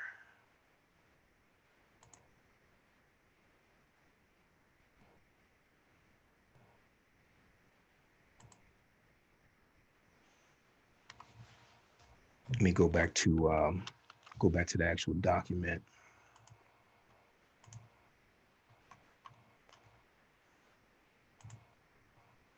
All right, so we're dealing with housing. Preserve housing and combat homelessness. Provide $290 million for fair housing enforcement. Ban all evictions, foreclosures, and repossessions. Require forbearance for mortgages on rental properties. Provide $10 billion for community development block grants. Provide $10 billion for community development block grants with a waiver on the amount with a waiver on the amount of community development block grants funds that can be spent on services, including for funds that have previously been appropriated, to allow state and local governments to have a flexible resource to address the needs of their communities when mitigating the impacts of COVID-19, people experiencing homelessness, delivering meals to people with mobility issues, and purchasing cleaning supplies.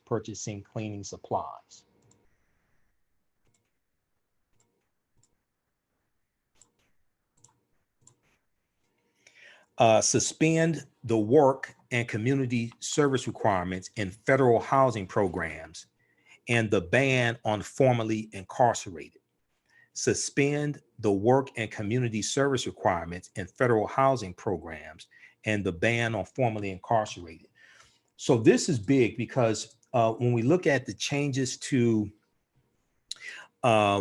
SNAP requirements, welfare requirements, et cetera, under the Trump administration, and putting a work requirement on people to get these benefits, well, with so many people who are out of work now or going to be out of work because of businesses closing down, et cetera, this is going to disproportionately negatively impact African Americans. And then we deal with the ban on formerly incarcerated. We deal with the ban on formerly incarcerated being able to get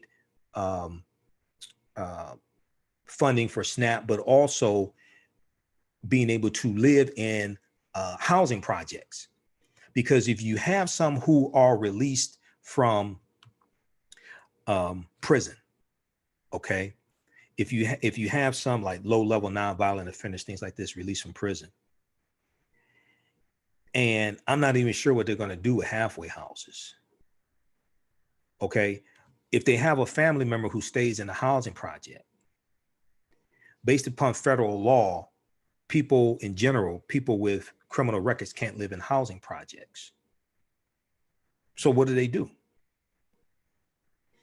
Provide $300 million for service coordinators to assist elderly households.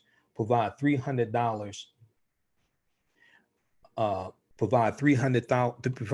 million for service coordinators to assist elderly households under the Service Coordinator Grant Program, which supports seniors and people with disabilities living in HUD-assisted housing and urban development, and will need additional funding to ensure medical and other services are provided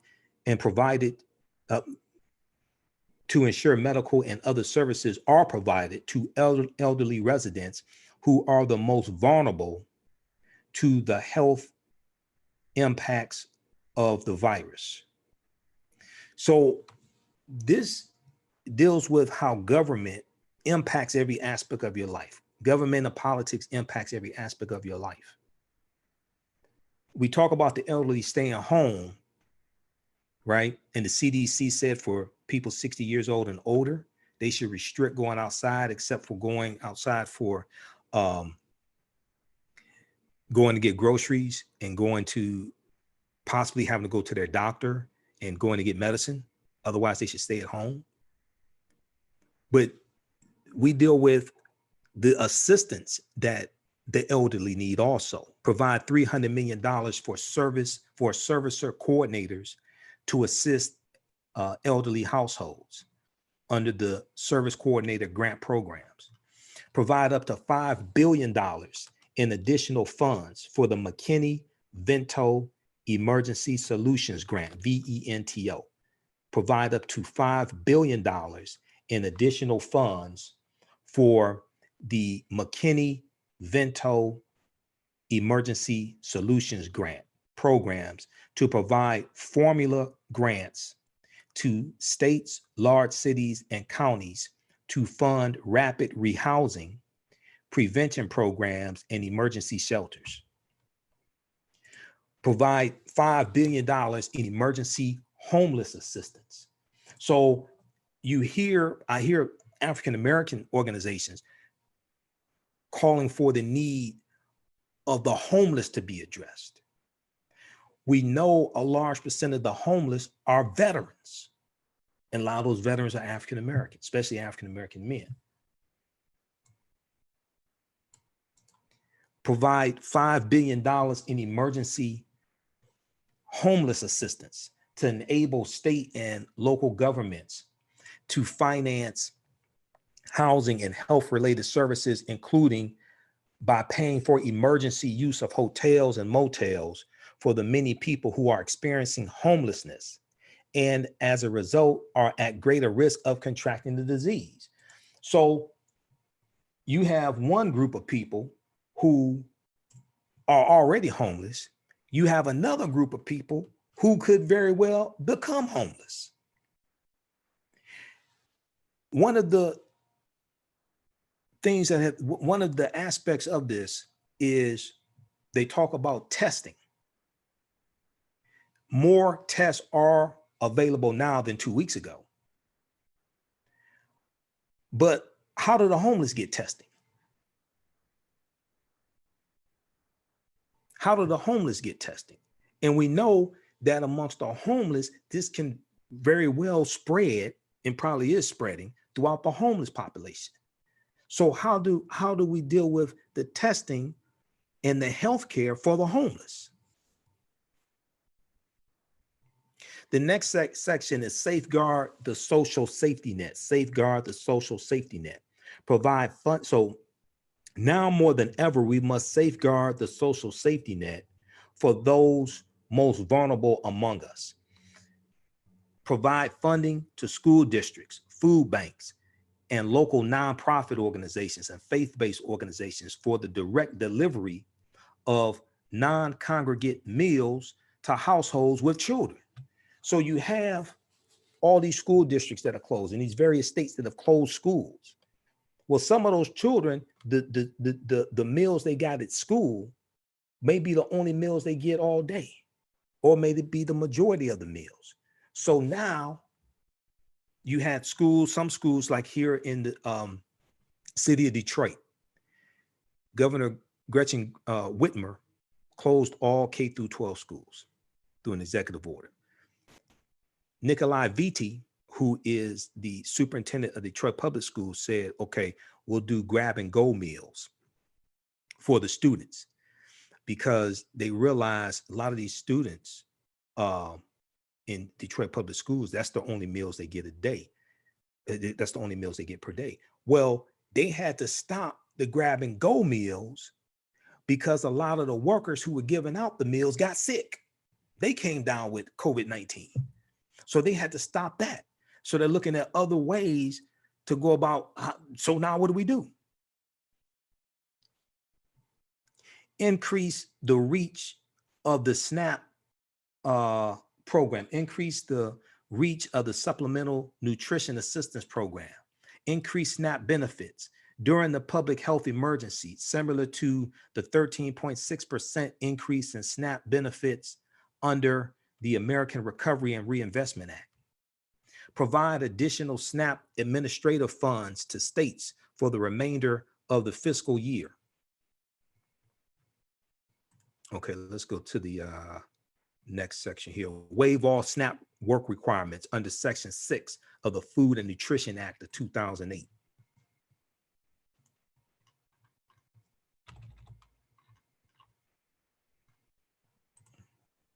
Okay, so I posted that link here. You can read the rest of this. Okay, let's go to page 9. Next section, keep people moving. Let's see, is that it? So we've got SNAP. Keep people moving, a key component to our economic, and the screen is refreshing. So I'll let this refresh.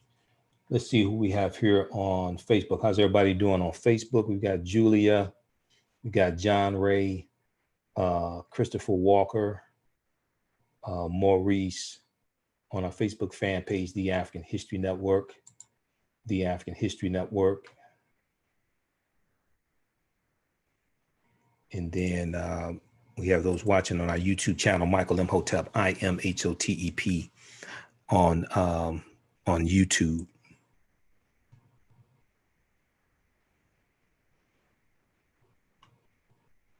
We've got Warrior Captain. We've got who else here? Cecilia, Julia, LBZ, Giacomo, N8 the Great. Watching us on our YouTube channel, Michael Imhotep, Imhotep. Follow us on our YouTube channel also. Turn on notifications so you know when I go live on YouTube and Facebook. Let's look at this some more. But this is, you know, the annual federal budget is about $5 trillion. There's money all over the place. A lot of times we don't understand how politics impacts every aspect of our life in these different pots of money that exist.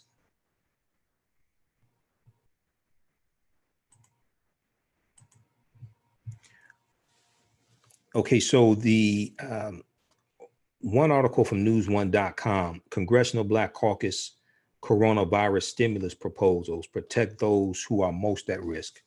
That's by Royce Dunmore, March 23rd, 2020 from news1.com. Then we have the article from blackamericaweb.com. The CBC urges Democrats to create coronavirus package for Black Americans. That's from March 23rd, 2020, also from blackamericaweb.com.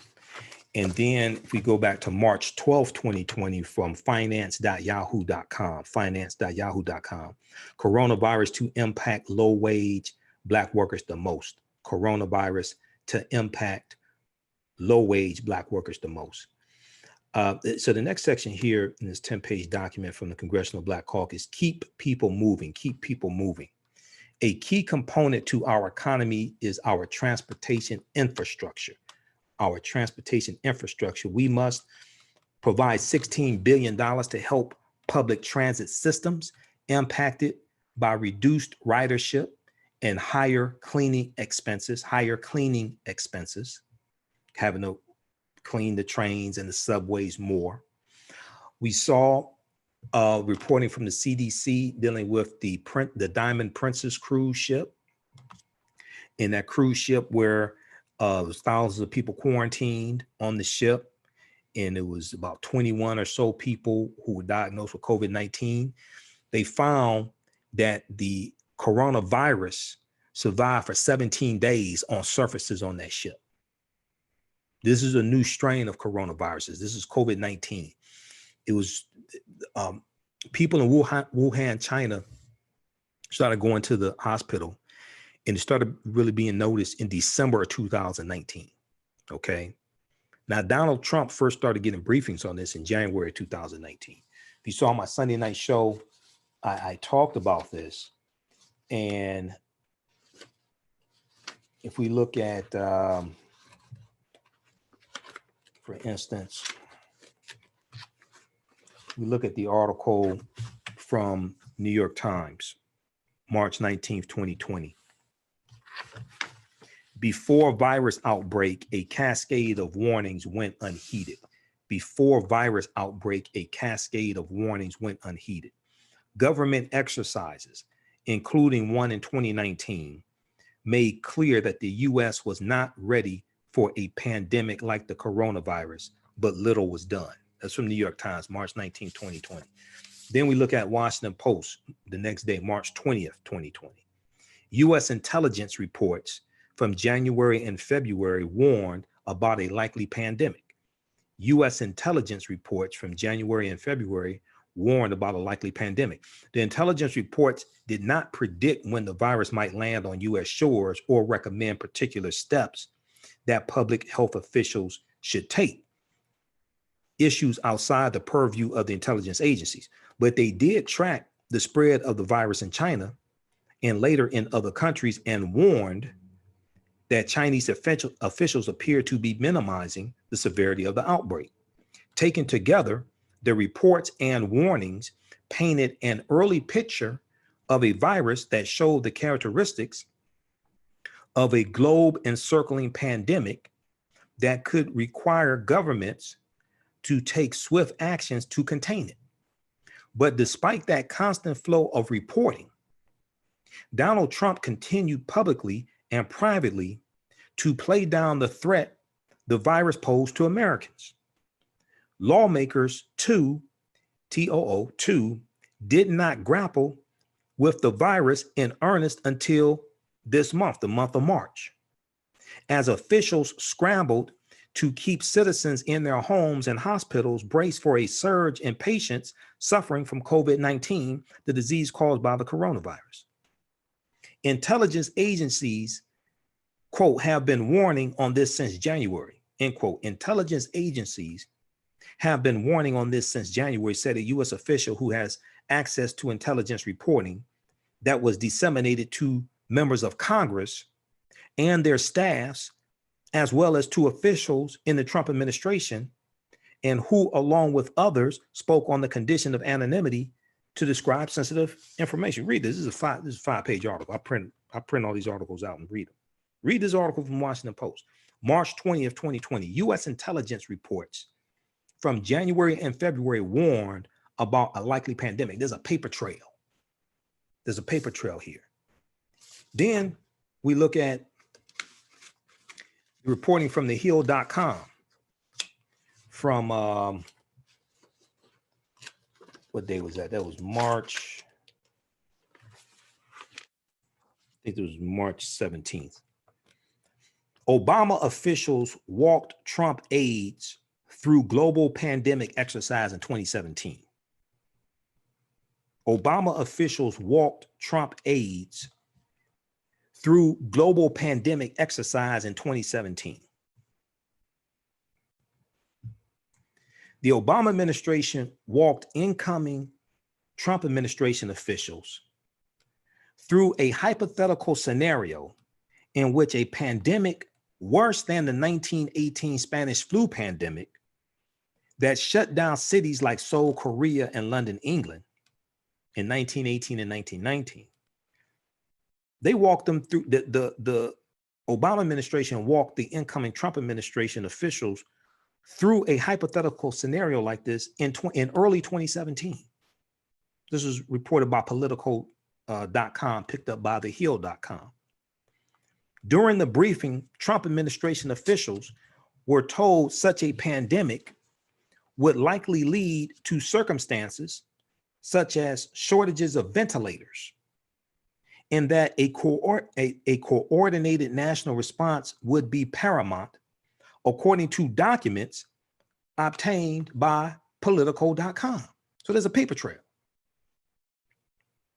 Of the Trump administration officials present during the meeting, about 66% of them are no longer serving the White House because of the high turnover rate of officials and staff, things like this in the Trump administration. Former Deputy Secretary of Labor, Chris Lu, L-U, Chris Lu, said, quote, the advantage we had under Obama was that during the first 4 years, we had the same White House staff, the same cabinet. Chris Lu was present for the meeting between the Obama administration and the Trump administration, where you had this hypothetical scenario. He said, quote, just having the continuity makes all the difference in the world, end quote. Read this article from thehill.com and read the source article from Politico. Obama officials walked Trump aides through global pandemic exercise in 2017. Almost all of this, if not all of this, was avoidable. Having to shut down, having to have governors shut down schools and have stay-ins, all this stuff. If the Trump administration had not disbanded the global health team with the National Security Council, John Bolton firing Rear Admiral Timothy Zimmer in May of 2018, who headed up the global pandemic team for the National Security Council. If John Bolton, who was the National Security Advisor who reported to Donald Trump, had not fired Homeland Security Director Tom Bossert, who was warning about this as well, if the Trump administration had not disbanded the pandemic predict team called Predict in October 2019, if they had not cut funding to the Center for Disease Control and fired a lot of scientists, if they had not been declaring, if the Trump administration had not been declaring war on scientists for the past 3 years, the majority of this, if not all of this, could be avoided. It'd be like a bad flu season. You wouldn't have states having to shut down businesses and states having to close K through 12 schools, etc. If he had studied the 1918 Spanish flu pandemic, and I did a video dealing with this, go watch that. It's on Facebook and YouTube, dealing with the history of that. And 675,000 Americans died between 1918 and 1919 because of the Great Pandemic, which is known as the Spanish flu pandemic. 50 million people worldwide died because of that. And that was before people were traveling by airplane. That was before a large percentage of the population had cars and were traveling. 50 million people worldwide died of the flu, and it hit in three waves. The second wave in the fall, going into fall winter of 2019 of 1918. That second wave was deadlier than the first wave because the virus mutated. 500 million people worldwide got the flu. Donald Trump's grandfather died of the Spanish flu in 1918. So Trump has not learned the lesson of the Spanish flu pandemic of 1918, the Great Pandemic of 1918.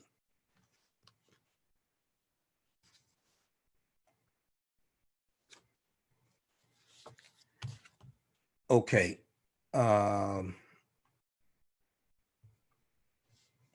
Okay, let's see, Mr. Bonaparte, Cecilia on YouTube, T-Land. How you doing, T-Land?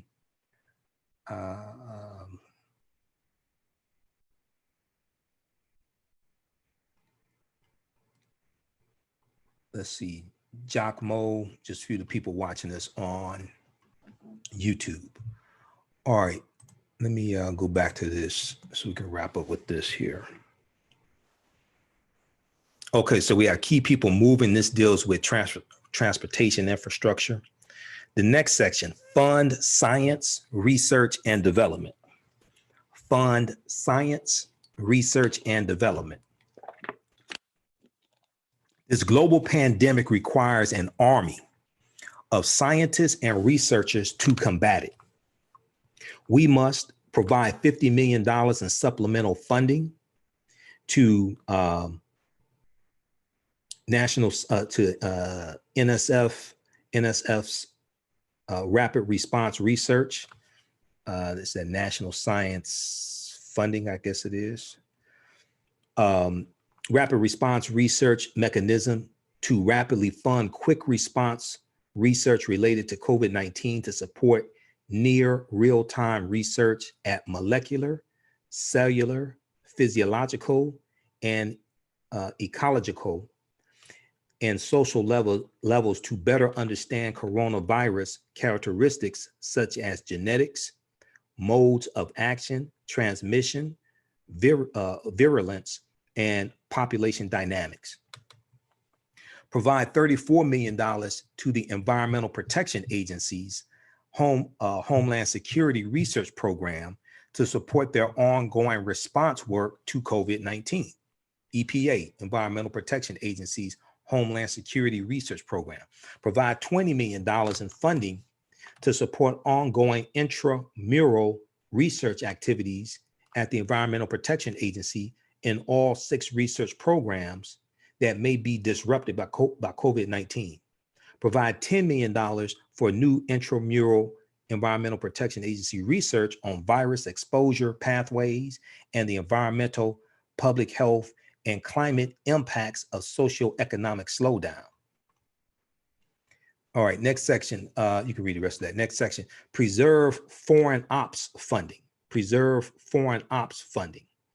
While we work to address this pandemic at home, we must not forget our allies abroad. We must ensure the State Department is coordinating with Caribbean and Western Hemisphere governments to enhance their COVID-19 capabilities, provide $15 million to assist African countries in addressing the COVID-19 pandemic through existing programs, including assistance with strengthening existing public health and medical systems, improved screening at ports of entry, increased testing, and combating the spread of COVID-19 among refugee populations. Provide $5 million for the Development Finance Corporation. Provide $5 million for the Development Finance Corporation to expedite loans for small and medium-sized U.S. businesses operating overseas impacted by COVID-19. Okay, so check this out. They have the link, the article from blackamericaweb.com. CBC urges Democrats to create coronavirus package for Black Americans from March 23rd, 2020. The link to this document from the CBC is at the bottom of it. Okay, it has the link there. So that's the link to the article from blackamericaweb.com. I already gave you the link to the full document from CBC's website.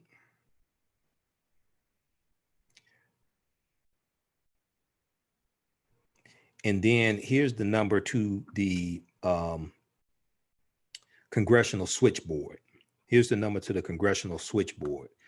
Call your member of Congress and tell them to vote yes on the bill that Democrats have in the House of Representatives. The number to the Congressional switchboard is area code 202-224-3121. It's in my phone because I've called it before. Talk to my members of Congress, talk to my member of Congress and U.S. Senate.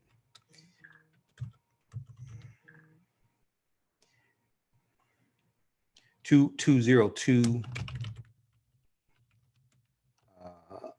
224-3121.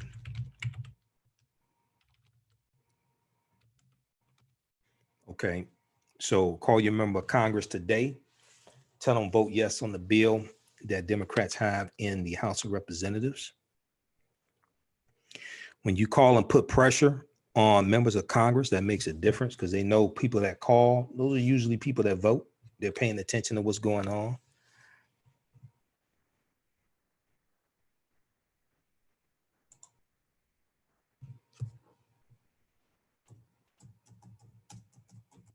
Okay, post your questions here before we get out. Before we get out of here.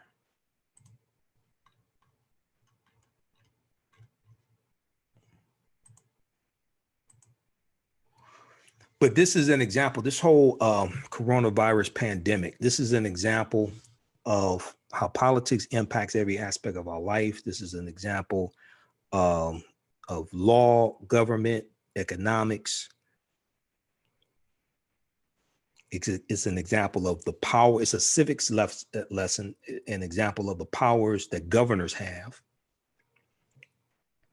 It's also an example of what happens when you have incompetent leadership in the White House, because elections have consequences.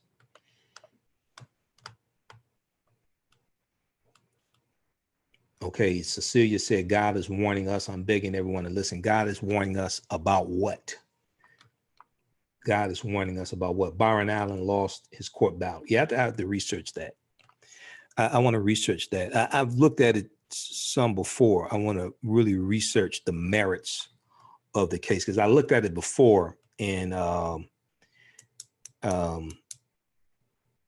want to really better understand the real merits of the case.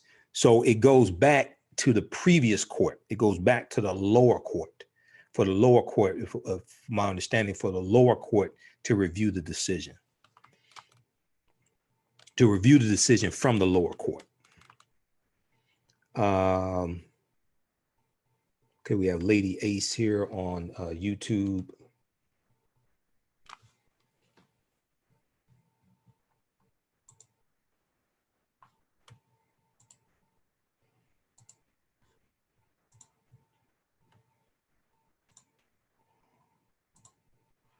Let's see here. Okay, got Donnie. You prefer to advocate for the reparations package bill. Which reparations package bill? What's the legal argument for the reparations package bill?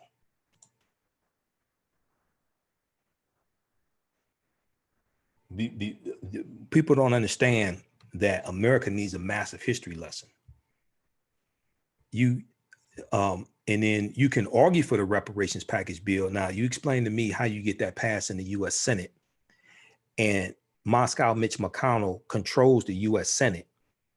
And he's already said reparations is dead on arrival in the U.S. Senate.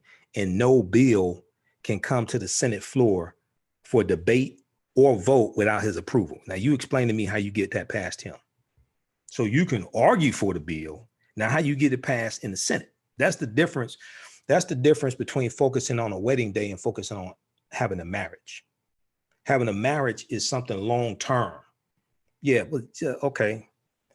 Tell me what it is. Don't just say Dr. Claude Anderson spelled it out. What did he spell out? I know Dr. Claude Anderson. He and I talked privately.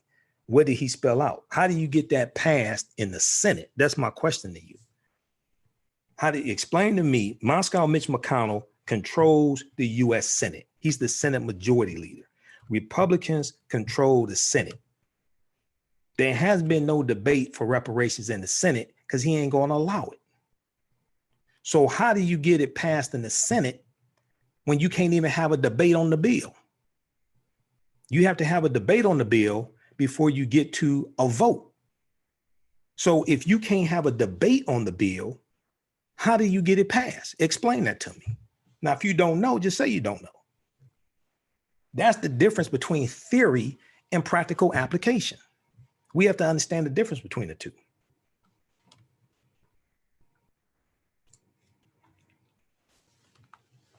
This is what I'm explaining. A lot of people are talking theory. I ain't dealing with theory. I'm dealing with practical application and not playing games with our people. A lot of people out here playing games with our people. Some of them mean well, others don't. Nobody wants to have this conversation. Mitch McConnell already is on the record saying reparations is dead on arrival in the Senate, meaning that if a reparations bill passes the House of Representatives, it ain't going nowhere in the Senate. People need to read Article 1 of the U.S. Constitution. Reparations has to pass both chambers of Congress before it goes to the president's desk to be signed into law. This is why I understand why people are putting so much emphasis on presidential candidates talking to them about reparations. You need to be focused on Congress. Because if you actually read the U.S. Constitution, and you read Article 1, there's a reason why Article 1 comes before Article 2. Article 1 deals with the powers of Congress. Congress controls the purse strings.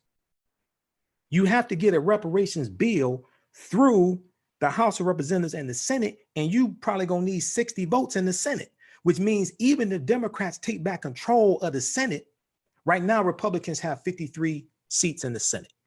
There's only 100 seats. If it flips and Democrats get 53 seats in the Senate, you still gonna need 7 Republicans to vote for it if you understand math. Which Republicans are gonna vote for a reparations bill? This is a conversation people don't want to have. This is what I'm saying. Dude, we need to focus on practical, real practical strategy. When I speak all across the country, I ask people this question. Mitch McConnell already said it's dead on arrival in the Senate. They stand at me stunned. They look at me stunned because they don't even understand this process. So that's why, one, elections have consequences. That's why you have to understand how to push agendas.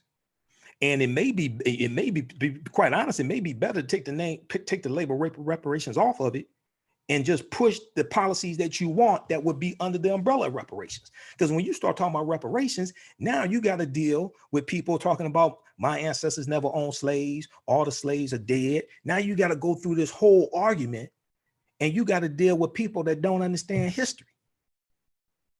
You got to deal with this whole argument with people that don't understand history, and they represent a bunch of people that don't understand history. They're constituents. Go watch the HR 40. Go watch the HR 40 hearing that took place June 19th, 2019. Go look at dumbasses like Representative Louis Gohmert of Texas. Go look at the opposition that Republicans were throwing up. Well, you're going to have the same opposition in the Senate, and Republicans control the Senate. Nobody wants to have this conversation. These are real obstacles. So when people say fight for a reparations bill, well, explain to me how you get that passed in the Senate.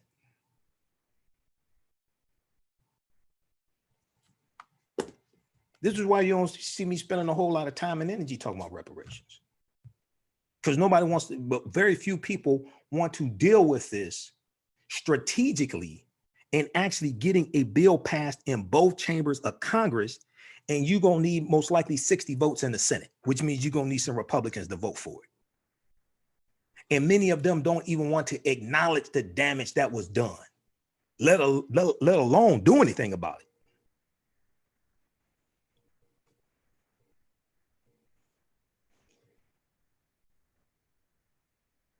We need to just stop voting on the president. It's president, U.S. Senate, House of Representatives, governor, state legislature, state House of Representatives, state Senate, mayor, city council, county executive, county commissioner. All of it is important. But Congress is a co-equal branch of government. This is why I ask people, have you ever read the U.S. Constitution? Because I listen to this bullshit a lot of people say. It causes me to believe you ain't never read the Constitution, because if you did, a lot of this stuff you wouldn't say, because you know it's factually or factually inaccurate, historically inaccurate, or just wrong. This is why I go to loc.gov, Library of Congress website. This is why the stuff I talk about is different than a lot of other people talk about. This is why you never see me doing the Oprah Gayle, Snoop, Jada Pinkett Smith videos. None of that bullshit. I don't have time for that. Come on. I got 4 stacks of books next to me. I got a bookshelf of books behind me. I got 2 stacks of books in front of me. In the other room, I got 3 bookshelves in there. I don't have time for stuff like that. So elections have consequences. Go watch the video that I did. It was March 4th. Okay, Super Tuesday was March 3rd. March 4th, I did the video. It was either March 4th or March 10th, one of those. It was a national election for the primaries, 2020. And I dealt with comparing the policies of Bernie Sanders to Joe Biden. It was March 10th, because March 10th was, that's when we voted here in Michigan. So when I compare the policies, I ain't deal with feelings and emotions. The Root.com created a policy matrix. They created a policy matrix, and is based upon They got with policy experts, they got with political scientists, attorneys, things like this, to create a policy matrix to be able to evaluate the Democratic candidates' policies based upon a policy matrix. Okay, and go watch that, because I go through that and we look at Mike Bloomberg, because some people are saying, oh, Mike Bloomberg, his Black agenda is best for African Americans. Not based upon the policy matrix. It wasn't. We did a critical analysis, and then Mike Bloomberg dropped out of the race and he endorsed Joe Biden. So now what? Elizabeth Warren, she got the highest score, but she dropped out of the race.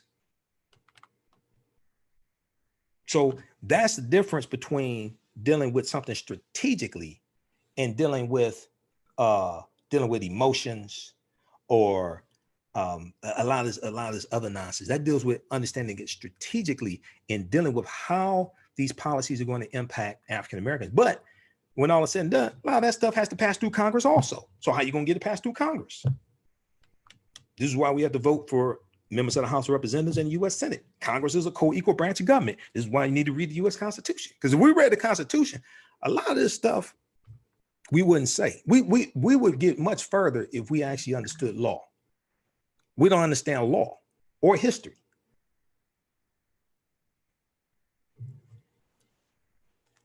Okay.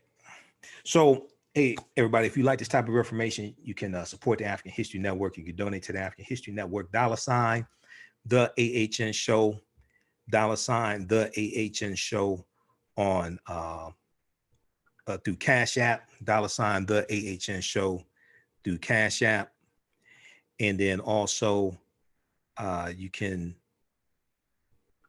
through PayPal, paypal.me/the AHN show through PayPal, paypal.me/the AHN show through PayPal, at our website, AfricanHistoryNetwork.com, AfricanHistoryNetwork.com.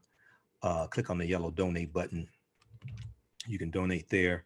All my DVD lectures are available at our website, AfricanHistoryNetwork.com. Okay. We have my DVD lectures, and we have them in digital, a lot of them in digital download format. We have them in bundle packs. That's all available there as well. The online course that I teach is on demand, so it's available right now. As soon as you register,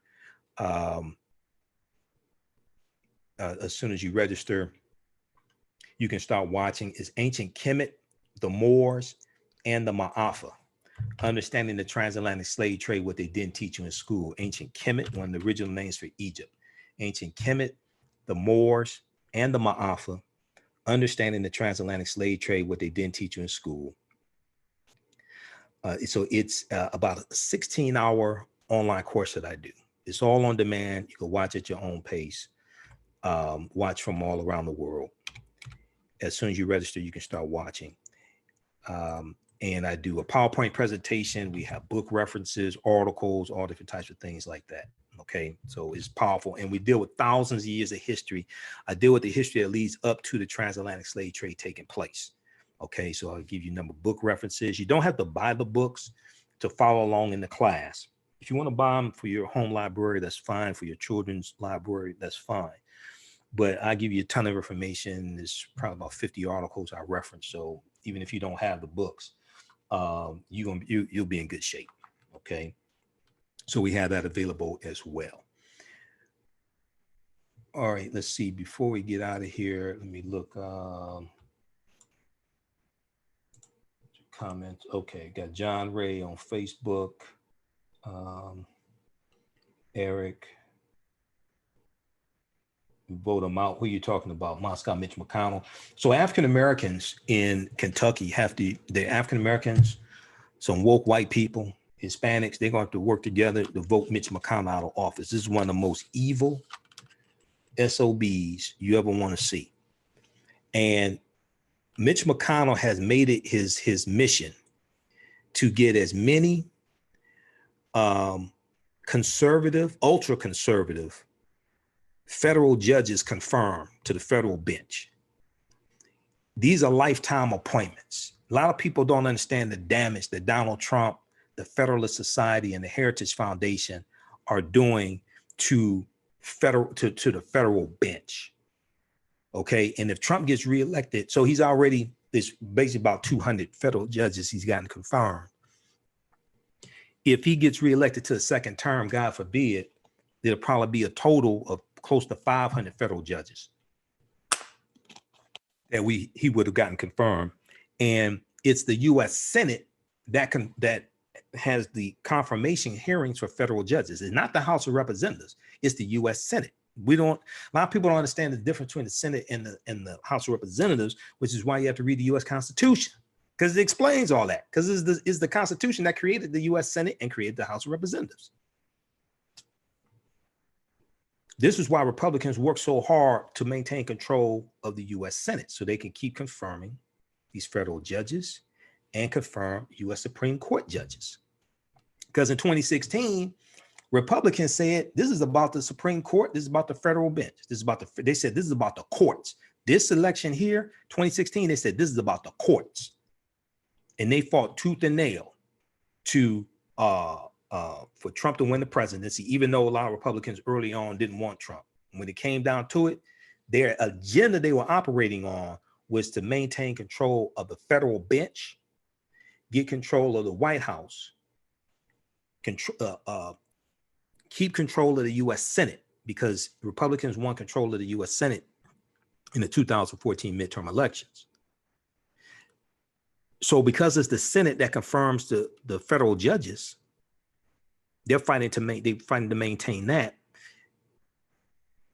When Republicans gained control of the U.S. Senate in 2014, they blocked President Obama's nominations to the federal bench, as well as his Supreme Court nomination of Merrick Garland, but also blocked his federal bench nomination. So there are about 103 vacancies on the federal bench when Trump became president through the Electoral College, because we don't understand how the Electoral College works, because we haven't read the Constitution, because the U.S. Constitution created the Electoral College in 1787. Go to loc.gov, which is the Library of Congress website, and archives.gov, which is National Archives. Search for U.S. Constitution and read it there. Okay, all right, that's enough for today. Let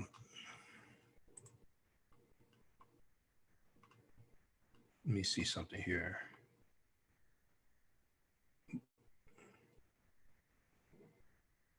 Okay, black people, you're saying LBZ, you're saying black people don't vote on House and Senate reps.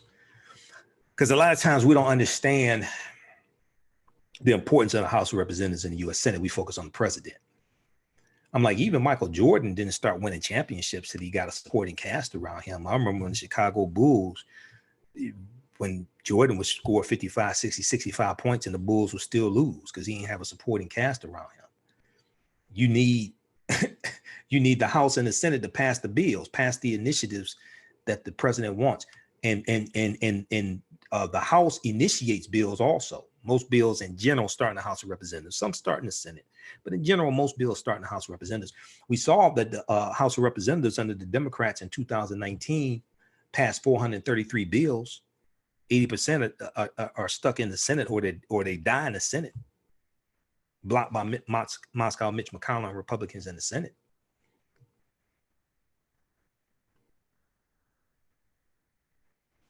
So that's what Obama should have focused on when he first took office. You have to wait for a vacancy on the federal bench to be able to fill a vacancy on the federal bench, of Earth. But there were a number of federal bench vacancies that President Obama did fill, including nominating African-American women to the federal bench. Read the document that you hear me talk about before, and I don't hear any other people talk about it besides Andre Michael Eglishon. He passed away in 2019. He used to guest host Reverend Al Sharpton's radio show, Keeping It Real. He was the first one I heard talk about this. Progress of the African-American community under the Obama administration. That's at whitehouse.gov. Read that document. If we read that in 2016, because it existed in 2016, it was up in 2015. If we actually read that and understood how the policies of President Obama positively impacted African Americans, Trump would not be president right now. But we listen to these simple Simon ass people talking about President Obama didn't do anything for black people. We ain't gonna vote for president. We just gonna do economic empowerment, invest in the stock market. We listen to people talking nonsense who don't understand how government impacts politics, how government impacts business and the economy. Like the Affordable Health Care Act gave 3 million non-elderly black people health care who did not already have health care.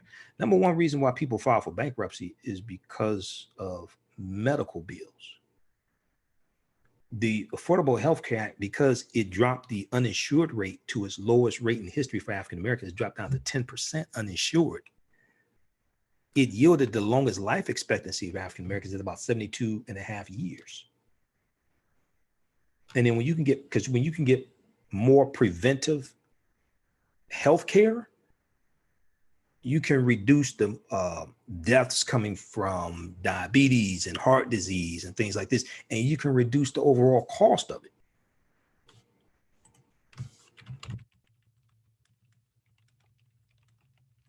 Also, a lot of people don't deal with the fact that the U.S. prison population dropped to its lowest point in 20 years in December 2015 under President Obama. They just skip over that. They talk about the First Step Act under Trump. And Democrats were trying to get that passed in 2015, and it was blocked in the Senate by Senator Jeff Sessions, Republican from Alabama, who became Donald Trump's first attorney general. And it was blocked by Senator Tom Cotton of Arkansas. That was blocked in the Senate. It ain't like something Donald Trump created. No, they were trying to get that passed under President Obama. It was blocked by Republicans in the Senate.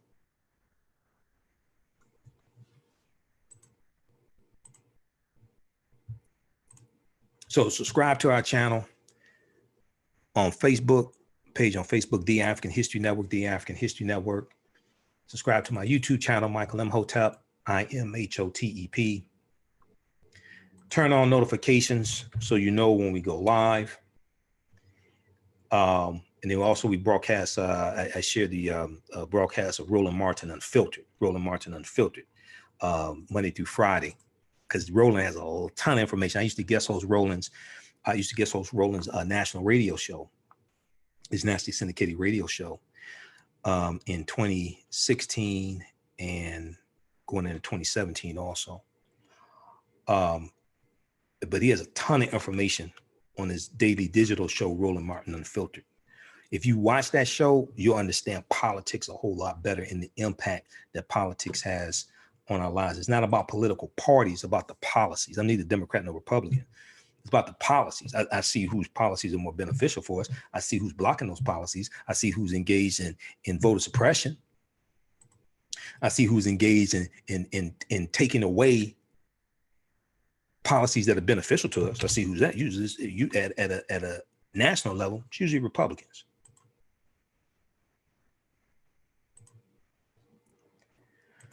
All right, what about the 1994 crime bill? I'm in the process of reading. I think it's 356 pages. What about the 94 crime bill, LBZ, since you brought it up? Because if you actually understand history, I've dealt with this before, the U.S. prison population quadruples from 1970 to 1993 before the crime bill was signed. So when we deal with the crime bill, we have to understand the context that it happens is, and we have to deal with if you're going to deal with this history, you have to go back to Richard Nixon's war on drugs he declared June 17, 1971. And states start passing longer, harsher sentences in the 1970s, 80s, and early 90s. This stuff don't start with the crime bill. So you have to understand the crime bill within a context and within a continuum. It helps if you actually read it also. Okay, his response to Cecilia. Okay. All right. Look, hey, we have to get out of here. Remember, at the African History Network, we focus on educating, empowering, and inspiring people of African descent throughout the diaspora and around the world, because right now it's corrects wrong behavior. What you do for yourself, what you do to yourself, and what you allow other people to do to you and get away with is based upon what you think about yourself. What you think about yourself is based upon what you've been taught about yourself. what you've been taught about yourself is based upon everything you've read, heard, and seen about yourself. They criminalize a whole generation of Black Americans and rendered out. You do understand that 87% of the people that went to prison went under state law, not federal law. Crime bill was federal law. State law did more damage. State law was, we don't understand history of law. We keep just stating this stuff. It's like, you have to understand history and law when you deal with this.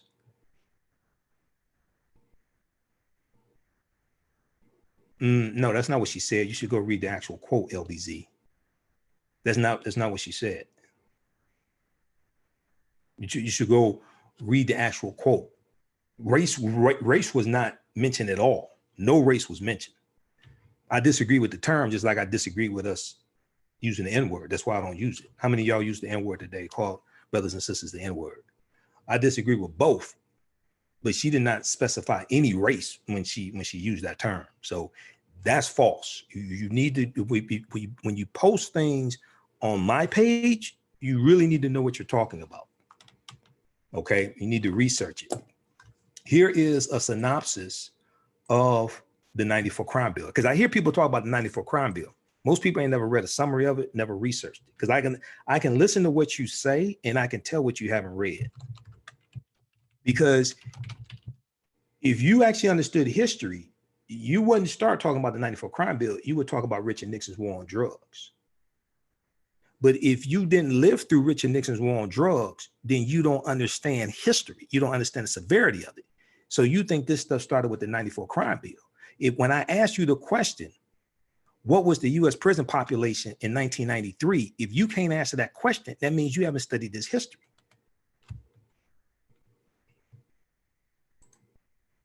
The other thing is, I already know what the answer to the question is going to be before you say it. I just asked the question just so other people can see what's going on. I already know when you make statements like that, I already know you haven't researched this and don't know what you're talking about. So when you talk about the 94 crime bill and you don't say that the US prison population quadrupled from 1970 to 1993, that means you haven't studied the history prior to 94. Read that. That is from Violent Crime Control and Law Enforcement Act of 1994, U.S. Department of Justice fact sheet. That gives a summary of what was in the 94 crime bill. Most people never researched that. All right, that's enough for today. We got to get out of here. Right now, it's correct wrong behavior. It's not over till we win. Wakanda forever. We'll talk to you next time. All right. Hopefully you read some of the stuff in between the next broadcast. Talk to y'all next time. Peace.